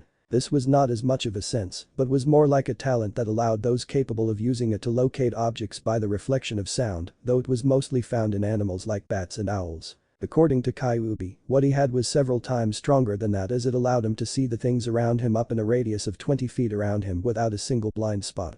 Shaking himself from his thoughts, he found he was currently in front of a large gate that was closed with iron bars, going both vertically and horizontally with torches on each side. In front of the gate was a large chain that was blocking access to the next room and was connected to statues on each side of the gate. These statues took the form of 2 bodies sitting down on stone slabs and holding a pair of broadswords, which had the chains wrapped around the blades. "Look, brother. It's been ages, but we finally have company," said a deep voice that reverberated within the cave. "I see that," said another voice, though this one was lighter in tone. "We must entertain our guest." "You're right, we have to be, gracious host. So, what should we do?" "How should I know? We need to come up with something." Naruto sighed, hearing this, wondering when this conversation would be over. Brother, it appears our guest is sighing," said the first voice. "Yes, much like the last guest we had," responded the second. "Look, I don't know about any other guest, but this one wants through that gate and out of this damn cave," interrupted the white-haired boy, obviously having enough of the 2 talking statues. Just after he finished, the room began to shake and the statues began to not only move but stand and change. When the 2 statues stood tall and were fully formed in color, they took the form of 2 headless bodies, one blue and one red, each only covered by a loincloth. Each of them had what looked like scales on their right arms, and both carried a sword that had what looked like a head topping the handle with glowing eyes. He also noticed each of the swords had serrated edges. "Our job here is to guard this gate," said the red one. "That's right, only those worthy may pass here," said the blue one. "I am an I," said the red one. "I am Redra," said the blue one. "We are known as the Firestorm," stated the 2 together as they jumped from their position and stood before Naruto, with their swords being surrounded by fire for the red one and wind for the blue one. They each sent a combined strike at Naruto, with their swords helping the other by sending flames at Naruto, who jumped back and looked at the 2 headless freaks. "Okay, if you guys know anything about Twiddledum and Twiddledum, now would be a great time to tell me," Naruto said, dodging another strike from the headless demon, tightened his grip on Rebellion and held it in both hands, ready to defend himself at any given moment. A.G.E and Rudra are both powerful demons, but as you said, they are incredible stupid and can be beaten easily. All you have to do is overpower one and the other will come after you to defend him. Just don't allow them the opportunity to double team you, as they work well together, but separately they are nothing. Kyuubi said. Any weakness I should know about? Naruto asked, jumping over An-I's sword strike and blocked Rudra's before jumping over Rudra to see that An-I tried to slice him in half. Surprisingly enough, Rudra's weakness is ice, so use Cerberus if you need to, but I wouldn't recommend that as you just got it with no training. As for An-I, I don't know. He said as Naruto dodged another strike and now stood on the other side of the area. So I have to try to find another way. Oh well, I guess I should have seen that coming. He thought before jumping back as An-I tried to take him out once more. Naruto then extended Rebellion and called out Prop Shredder and spun his sword around his hand, which connected on An-I and sent him up into the air. Naruto reappeared above him and did some quick slashes before hitting An-I hard enough to send his body back to the ground hard. Naruto then did some quick seals and called out Fire Release. Heat Cannon and exhaled a large plume of fire that hit An-I's body and incarcerated him in a matter of minutes. Brother Redra called out, watching the body of his brother die before his eyes. He quickly jumped back to where he once sat and held out his sword. When he did that, the sword that was once held by An-I seemed to have a reaction and came to Rudra's hand. When that happened, both blades exploded in flames before Rudra charged at the white-haired boy who was already prepared for him. Rudra landed with a heavy thud before he began to roll towards Naruto, who summoned Pandora and fired a shot from its epidemic form. The shot connected and sent Rudra's body back to the wall behind him. Not willing to waste any time, Naruto turned Pandora straight into its revenge form and charged it while Rudra got back up. When the headless demon got up, he could only look up as Naruto finished his charge and fired his attack, hitting Rudra and destroyed his body instantly. The only thing that survived were the two swords that he wielded as they now sat on the floor standing. Naruto simply put Pandora away and placed Rebellion on his back and was about to walk away. Wait. The familiar voices caught him by surprise, forcing him to turn back around. When he did, he found the eyes of the two swords staring at him intently. Yes, wait, we have been waiting for a long time. Stated the red sword, surprising Naruto, though he supposed he should not have been, as neither of the ogres he had faced had heads or mouths with which to speak. Yes, a very long time. Spoke the blue one, its deeper voice echoing in the quiet cave. For someone stronger than us. Someone who can control us. My name is An-I. And my name is Rudra. You shall take us with you, we shall be a great help to you. Said both together, surprising the blonde with a request, though only his raised eyebrow showed this. Okay, but on two conditions. Said the boy calmly after a few seconds of thought. Name them. Said the two swords instantly. Firstly, I want to know everything you know about this place and how I can get out and back to the top floor. Said the white-haired boy before looking pointedly at the two, quietly demanding the answers. This place is known as the Demon Corridor due to the clan that lived here being experts at using demons as weapons and such. And I said, with Naruto's eyes widening slightly, but didn't let that bother him. They all were very powerful in using demons, and on occasions we would be used to help fight with some members. Rudra said, with Naruto nodding. Okay, but what became of the clan? He asked, even though he had a suspicion on who this mystery clan was. We don't know. All we know is that about 100 years, there was an attack on this home and we were placed here as a means of protecting the clan's secrets from escaping. Though they said that the time will come when a warrior would return here and take control of the guardians as well as the secrets of the clan. And I said, with Rudra shaking, which meant that he nodded his head. We do however know the name of the clan that once lived here. Rudra said, with Naruto raising an eyebrow. Really, what was the clan's name? Naruto asked. Their name was Kazama, the holders of demons. And I and Rudra said at the same time, with Naruto rubbing his chin, deep in thought. This is very interesting. I have to learn more about this clan, but apparently if I want to learn more I would have to keep going up. Okay, you can come along, but just one more thing though. No talking. Stated the boy, finally pointing to each of the swords in turn. Fair enough. Stated An-I. As you wish. Stated Rudra. But that said, he grabbed each of the swords, and I with his right and Rudra with his left, before turning towards the gates. As he did, the blades of the swords were engulfed in their respective elements, just as he let loose several experimental slashes. Placing the two hilts together, he was surprised when they seemed to meld together, forming one large double-bladed sword as wind and fire began to encircle him. Sending several more slashes out, he launched several blades of wind-enhanced fire at the gate, which not only cut through it, but also melted the places they hit before he pulled the blades apart. Impressive. Said Rudra as he finished his swings, only for Naruto to come out of his stance and hit each of the hilts against the other. No talking. Said the boy, again looking at the two faces intently, getting silence from each of them. Good. Satisfied with the silence, he dismissed them and was not surprised when they each burst into particles of light before being absorbed into his body, bringing out a new tattoo for him to gaze. The tattoo went under his right forearm this time, and that looked like a red and blue yin-yang symbol, with the faces of an eye and Rudra on the opposite ends of the symbols. After enjoying the new tattoo, he began to walk away from the area he once stood in and began walking to the next one. Later on, after 20 minutes of traveling, the boy arrived at an area. He quickly called back Pandora after getting off course and walked towards the stone walkway that had an open door at the end. As he entered the doorway at the end of the stone walkway, he found himself in a large room, the walls of which were lined with candles. In front of him sat a set of steps leading up to what appeared to be a stage, while to the side of him was an organ with golden pipes traveling up the wall. His observations were halted however, as he noticed a swarm of bats converging on a single point in front of him. As they continued to converge, the form of a woman could be made out. She had light green skin with long blood-red hair. She wore no shirt, but had parts of her hair hanging down her front to cover her rather large breast. She wore what looked to be a long black skirt, which completely covered her lower half, though Naruto was surprised as he noticed that the bats were actually forming the skirt as they converged upon her while those that did not flew behind her. Finally, the boy noticed the fangs she had within her mouth. Overall, it was enough to make the boy blush a bright shade of red, though he reined in the impulse. The woman laughed as she noticed the reaction she had elicited from the boy with her appearance. The sound was sweet on the boy's ears, and he would have taken her for a water goddess if he did not know she was a demon. "Careful, kid," came the warning growl from Kyuubi upon hearing the former blonde's thoughts. "That is Niven, the lightning witch. As you can most likely guess, she has power over lightning," explained Kyuubi to his host. "You know her?" questioned the boy mentally. "She's a succubus and one of the few with any real power and famous for it. Sparta had a run-in with her before she was sealed in the Temen Nigru, and again with Dante. The bats hovering behind her will act as shields for her, so your guns are out. The bats only clear when she gets ready to attack, other than that you'll have to force past them. You'll need to be careful with this one. Otherwise she'll suck you dry, and with your healing that'll take a while," explained Kyuubi, though he only thought the last bit. "Anything on a weakness I should know about?" Naruto thought as he tried to keep his eyes off the demoness' exposed body. "Once again her weakness is to ice, but once more you don't know how to use Cerberus at all.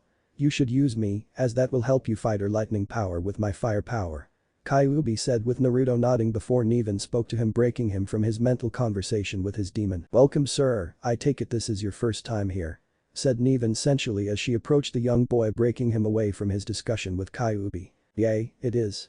You'll be nice to me, won't you?" "Of course I will," stated the woman as she walked around the boy. "I'll treat you so nicely you'll never want to leave," stated the woman as she came to stand in front of the boy, taking in his appearance. She couldn't help but notice that he was quite handsome for a boy his age, and the power radiating off his body. She felt the power earlier, but simply tuned it out as one of the demons trapped down getting into a scuffle, but now it appeared that they have all fallen at the hands of this boy and now wanted to make said boy into a man. "I'm afraid that while that sounds nice, I can't, as I have to be back home soon and I can't exactly stay here. Even if it does involve sex for all eternity," he said, with a green-skinned succubus laughing to herself before a smirk came to her face. "I'll tell you what, we'll make a little deal after our fight.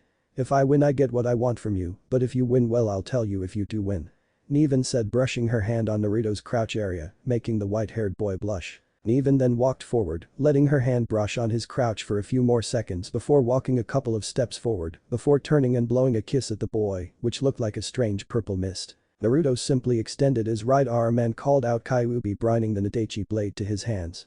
He then looked towards Niven with his silted red eyes and deep smirk as he pointed his sword towards the succubus. "Oh, don't worry, I will win," he said, with the woman chuckling to herself before motioning him to come at her, which he did. Naruto ignited Kyuubi and sent a slash through the air, forming a crescent moon blast, and headed right for Niven, who summoned her bats and blocked the attack.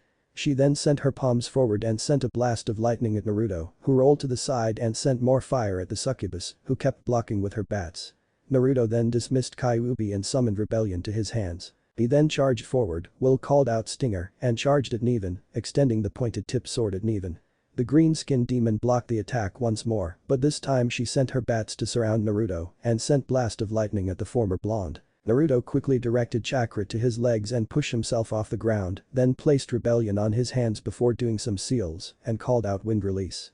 Drilling air bullet and sent the air blast at Niven, who jumped back and dodged the attack before sending another lightning blast at Naruto. Naruto was lucky he training in Dante's old trickster style, as he was able to easily dodge that attack before taking out a kunai and threw it at Niven while doing some seals and turned the kunai into 50. and even had her bats go above her head and make a prison of lightning in front of her before shooting towards the white-haired boy, destroying the kunai. Naruto was able to dodge all the blast of lightning, but when he looked back to where he thought Neven was, she was gone. He then heard a chuckling sound behind him as he looked to see Neven. "Game over, sugar," she said before hitting Naruto with a lightning blast. Naruto got on his knees and coughed before he puffed out of existence. Neven's eyes widened before she looked behind her back, only to be hit by another stinger attack, and called out Dance Macabre. From that moment, he began to stab the demoness with as many stabs as he could give, before giving one mighty stab that sent her flying back and landed on her back, but she didn't get up. Naruto panted deeply, that move took a lot out of him. Sure, he was able to do it, but he still has yet to gain the speed needed to use all the moves without chakra. To perform 3 stingers, summon Kyuubi and Rebellion, using those 2 jutsus, and the Dance Macabre, he was tired as hell. But thankfully Kyuubi was recharging his tanks, and he now had enough energy to at least walk. He walked over to Neven and picked the green-skinned demoness off the ground, holding her in his arm. He was surprised to see that she was still alive after all that, but it didn't matter now as Neven looked towards him with a small smile. "Not bad, sugar. To think I met someone just as handsome as Sparta," Neven said, brushing her hand on the boy's cheek, though Naruto took her hand in his. "Very well then, come see me later, my master, and I'll show you my surprise," Neven said as her hand laid on the ground. Naruto then watched as her body flashed white and purple before the light left, and he was now holding his newest weapon. It was an odd-looking guitar, which held no strings, instead having streaks of purple lighting streaming down it. Once his hands touched the weapon, he felt more power added to him and could not help but feel electric in certain words. He pulled off his headband in order to look at the reflective surface for something, and saw just that, as his eyes were now dark purple. "Man, I love this shit. It's like every time I get a new power, I gain a new form. I can't wait to train with this baby," Naruto thought, strumming the guitar and played a few notes before allowing the weapon to go back into his body. He then looked and saw that he now had the tattoo of a black and purple bat on his chest, with the wings going up to the collarbone. "Very well done on that, kid. You obviously have been very well trained in our arts, but just wait until you train with the other devil arms," Kyuubi said with Naruto nodding his head before another smirk came to his face. He was getting more powerful by the second, and it was all his power now. He could practically say that he had more power than he could measure, but before he could have another thought on it, Kyuubi interfered. "Naruto, stop. Listen to me, if you think like that your arrogance will be your downfall," Kyuubi said, making Naruto pause at what he was told. He then went over what just happened and slapped his head. How could he think like that? If he did, then that would make him no better than Sasuke team. He wanted to be better than that, and now he cannot afford to be arrogant if he wanted to get out of here in one piece. "I almost lost myself there.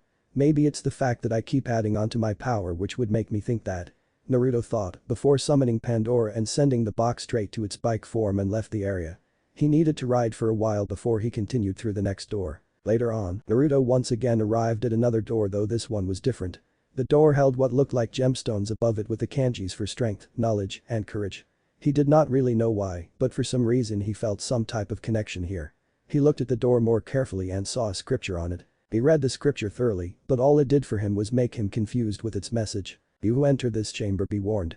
Those who disturb the rest of the demons shall incite the fury of the guardians. To escape with your life you must complete 4 trials.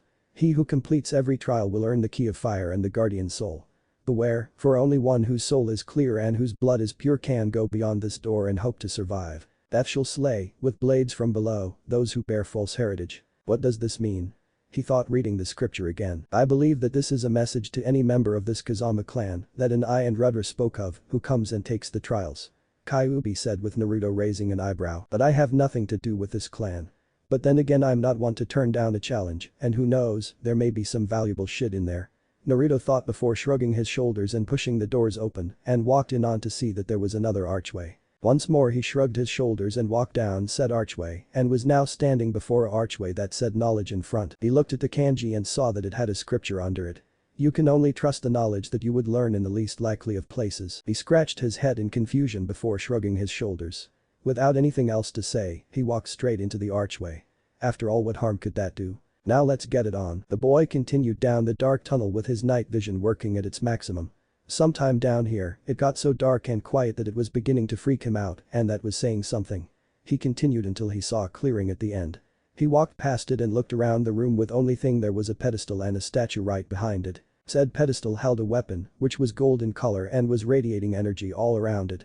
The weapon had what looked like a face with a horn on it, and the whole frame appeared to be painted sheet metal. Naruto immediately knew that this was a gun, and a nice one at that. Who dares wake me from my slumber? Tell your name or else you shall meet death. The gun said with Naruto looking confused before he shrugged his shoulders. At this point anything was a given, and this was a big exception on that part. So Naruto instead spoke to the gun, which was once again confusing, but it didn't matter at this point. My name is Spartanamicus Naruto. What is your name?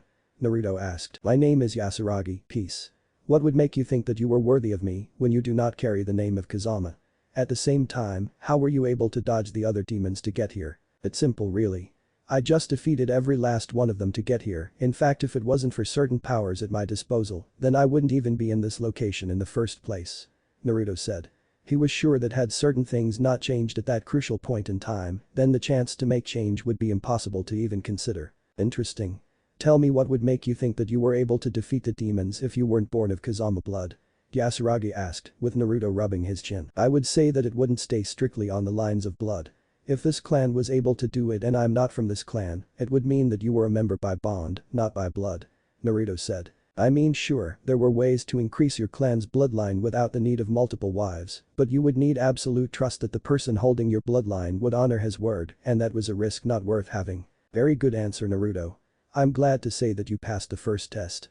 Yasuragi said with Naruto looking confused. What do you mean that I passed? I didn't even do anything. Naruto asked only to see the demon gun laugh at that. Yes you did. You just said is the way of the Kazama clan.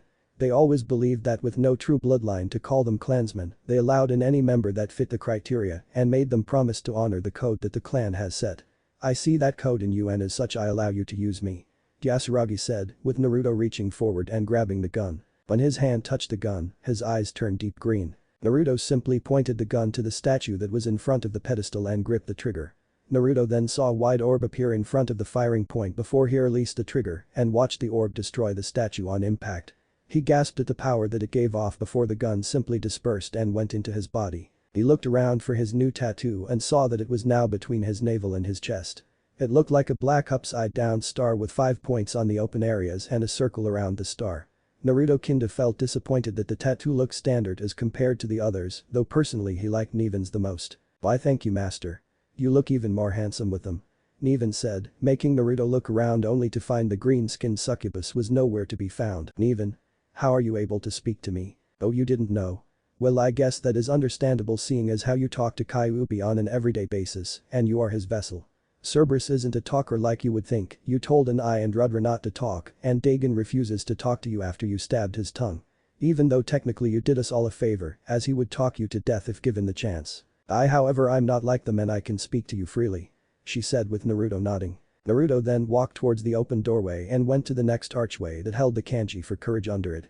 He read the scripture and saw that it said in order to know your true power, you must stand to face your greatest fear. He was a little skeptical, but after reassuring himself that this was the only way for him to get his ass out of here, he walked through the archway and into his next test. He looked around and saw that it was a giant arena of sorts. He remembered that on the day he was awake during Iruka's history nap time class he taught about the ancient warriors known as gladiators. These gladiators held battles, which in some cases were considered one-man wars, in large places called coliseums, buildings that were built to withstand the war held inside. Naruto felt much marveled in himself at the fact that he was standing in such a place and couldn't wait for the chance to fight in it. His thoughts were soon ended when he heard a voice behind him. Hello son said the voice behind him making Naruto freeze for a second and turn around only for his eyes to widen. Behind him was a man wearing the standard jounin outfit with a white trench coat over it and red flames licking the however, Naruto wasn't concerned about that, now he was far more concerned with the man's blonde hair and blue eyes. Blue eyes that held massive amounts of hate and disgust in them. Naruto's could not believe his own eyes, standing before him was his father, as well as the man responsible not only for the hell in his life, but his great power as well, the Yondaime. But how this man was standing here was beyond him. Father, how are you? Before Naruto could answer he ducked under a kunai slash by his old man and blocked a kick that Minato sent his way. Don't you dare call me your father. My son died on the day the Kyuubi attacked and I'll be damned if I call you my son, demon. Minato said with Naruto's eyes widening in shock. How could his own father say that to him? He always heard tales of how the Yondaime was a kind and gentle person to those that has earned respect from him and when he was angered, you would face wrath far worse than a woman scorned. But the question was how did he lose that love? But why father? What have I done? Naruto asked only to duck under another slash and kept dodging. Because you killed my wife and child, the only two things I had in the world. I sacrificed my life for them, I died for them, and what did you do? You killed my wife by taking possession of my son, the only piece that I left in this world that was I. And I'm going to make you pay for it with your life. Minato said before opening his right hand to reveal a swirling orb of chakra. Naruto's eyes widened seeing that happen, as he never thought that for 1 second that chakra could do that. But he would have to cut his thoughts as he jumped back and watched the orb destroy the ground he once stood on. Before he could marvel at the destruction it caused, he quickly turned and brought his arms up to block another slash by Minato, but was punched back to the ground and landed on his back. However, he didn't have time to rest as he placed his hands on the ground and back pushed himself away from the Yondaime, who formed another Rasengan and slammed it on the ground. Naruto looked from his position with shocked eyes that his own father was trying to kill him. In addition, the thing was he didn't know if he could fight his father. He grabbed his head in confusion as a large headache built up inside. What should I do? What can I do? I can't fight my own father. Naruto thought as his brain racked against his skull, though he wasn't concerned about that. He was still trying to figure out what he did to lose the love of his father. It was then that his eyes widened. This was his fear, to lose the love of not only his father, but that of his hero. He could honestly say that thanks to his father, he had the power that he has wanted for all his life. Sure, it was the result of him being alone, but he knew that his father gave him the Kyuubi because he was the only one worthy of holding the beast. Therefore, he got up from the ground with a huge smirk on his face as he saw his father stand up from his position. The look on the man's eyes were still cold as ice, but this time Naruto wasn't bothered by it. So I take it, you're ready to fight me now? The Yondaime said in a cold tone. Might as well, can't let my old man think I'm weak. Naruto said standing tall. Before he could say anything else, Minato appeared before the boy with his fist above his head. Very well then. He said before placing his hand on the boy's head and ruffled his hair, you pass my son. Minato said with a smile on his face, as Naruto looking confused. But how could I? The whole point of this test was for you to get over the fear you had deep down, of me hating you like the villagers. I can say this to you though that I don't hate you, seeing as how I'm responsible for a lot of the shit you went through in life. He said with his head down, but he brought it back up with a smile. However, I know you can get through it after all, you are my son. Minato said. But dad, how are you here right now? I'm here because I'm only a representation of your fear. I'm still dead. He said with Naruto looking down in sadness after hearing that. He hoped deep down that his father was alive again, but to hear the man tell him that his wish wasn't true. Don't worry Naruto, we'll meet again someday, but I have to go, my time here is ending. He said as he began to slowly turn full white, I give this gift to you my son, and I hope you use it well. Goodbye. Minato said touching Naruto's forehead that transpierced some of his energy into the boy. Naruto then watched his father turn into a white orb and enter his body, making him buck for a second before he gained knowledge. This was not a devil arm like he thought he would get, but what he received from his father was a new style called Serenity. He had a deep smirk plastered on his face after looking through everything the style gave him. But he also learned something else in his mind and it didn't involve the style. So that was your gift. Thank you father. Naruto thought before he took one last glance at the area before he walked to the next archway with a tear trailing his face. Don't worry about it kid. For what it's worth your father is one of the only 3 people I've grown to respect more than myself. Kyuubi said with Naruto wiping the tear from his face. Really? Who were the other 2? The first was Sparta, the second was your father, and well, the third is someone that I knew for over 12 years. Kyuubi said with Naruto looking confused before a smirk came to his face. Thanks Kyuubi. He thought before he continued and saw the last archway held the kanji for strength with the scripture saying to prove your power, an opponent must be the shield that blocks your path. Now face this shield and become your true being in the Kazama clan. Well I guess this is the last spot I need to go. Naruto thought as he walked off the archway and into the dark tunnel. He continued until he saw a door that was closed and looked locked somewhat. He placed his hands on the door and felt it open completely. He then walked in but at that second the door shut and he was locked in. Before Naruto could do anything the door was covered with the same fire seal that covered the gate outside. He scratched his head before turning around and looked around the room he was in. The room looked like a huge ballroom but was major wreck over years of being vacant from people. The gold-plated ceiling had holes in various places with one huge one in the corner. He saw that the floors had dirty green carpeting with what looked like blood on various places and scratches as well. He knew that whatever this test was it was going to be a big one. His thoughts were confirmed when the room began to shake and a gigantic black claw punched through the wall, followed by 4 more. Naruto heard the loud scream behind the wall as the claws crossed and pulled the wall back into the darkness. Naruto watched with his arms crossed as he watched a set of glowing eyes in darkness before 8's legs came out from the darkness and revealed the creature to Naruto. It looked like a huge armored spider. 8 massive clawed legs sprouting from its back instead of its sides, and a long armored tail that appeared to have a large stinger attached at the end. This giant spider scorpion had a head that almost resembled a human's if it didn't have about 20 glowing eyes and a huge mouth full of enormous dagger-like teeth. It also seemed to be wearing some kind of helmet, but it seemed to serve no real purpose other than protection. Overall, to Naruto he was not impressed. "Ah, would you looky here, a nice little snack for me in damn near 90 years. The large Onagumo said with Naruto looking intrigued, only to be stopped by the laughter of Kyuubi in his head. "Hit whatever you do, don't try to go all out for this pathetic excuse of a demon." Kyuubi said with the voices of the other demons in Naruto's collection laughing as well. "Yeah master, this is the demon spider, Hanan. The so-called master of the shadows. He mainly depends on his armor and large size to kill his enemies and so-called prey sure that armor may help him, but his underbelly is completely exposed and his greatest weakness. Just attack him with till he's distracted enough and stab him in his belly." Nevan said. "You all sound like you know him. I had a run-in on him a while back and used him and the supposed king of flame Burial as training dummies for that demonic fire jutsu I taught you. Trust me kid, hit him with that and he is done. But I should warn you not to use your guns including your demonic guns." Kyuubi said with Naruto scoffing. "Well that sucks. Got anything on weakness? The size and armor makes him slow, very slow, so I would say use Yamato on him, mainly. As for the second weakness, it's fire. He can only withstand flames that are produced by a volcano, but he can't take flames created by Amaterasu-sama or Shaka-sama. Just use me when he's exposed his stomach to you and pour as much fire into him as you can." Kyuubi said with Naruto nodding before giving his attention to Hanan. "Human, are you thinking of your last words before I take you out?" The Onagumo, now known as Hanan, said only to see Naruto extended his arm and say Yamato, bringing the okatana to his hands and wiping his hand through his hair making it spiky. "Yeah, just this. Let's rock," he said before the spider raised its legs and sent it down at Naruto as if to kill him in one shot. But Naruto simply jumped back and watched the demon slammed his legs on the ground. He then grasped the handle of his sword and called out summon swords. Just after he said this 5 swords made of pure chakra formed and begun spinning around him. The swords took the form of broadswords with a pointed skull acting as the tsuba. Naruto then directed the swords towards the demon spider, who brought its 8 legs in front of its body to shield it from the attack. The armor did its job and kept Hanan safe, but Naruto knew that would happen. Therefore, he began to transfer chakra to his feet and in a quick burst of speed, he was off. Hanan raised its leg and sent its tail at the black blur before him, only to miss badly. Naruto then unsheathed Yamato and slashed at the tail, only for it to bounce off due to the armor. But instead of letting it bother him, he angled his body like a bullet and stabbed into the base of Hanan's ass, if you could call it that, and slashed it off, making the demon cry out in pain. Hanan then bucked his back up and flung Naruto away from him as he couldn't feel his tail anymore. He looked up to see Naruto doing some seals before calling out demonic fire release.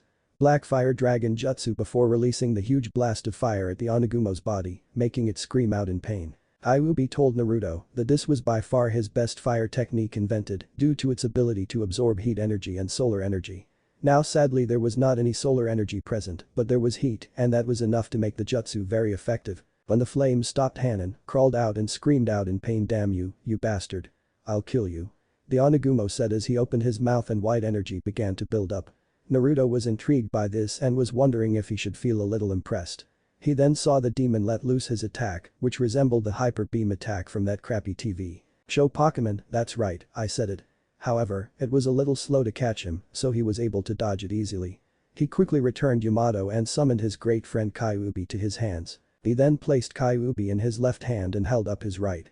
This was going to be big. Hanan however was very oblivious to this as he kept firing blast at Naruto, who simply used his superior speed to dodge that attacks until the Onagumo fired one that was far stronger than the previous ones, but he was inside the demon's perimeter and jumped at the demon's humanoid head.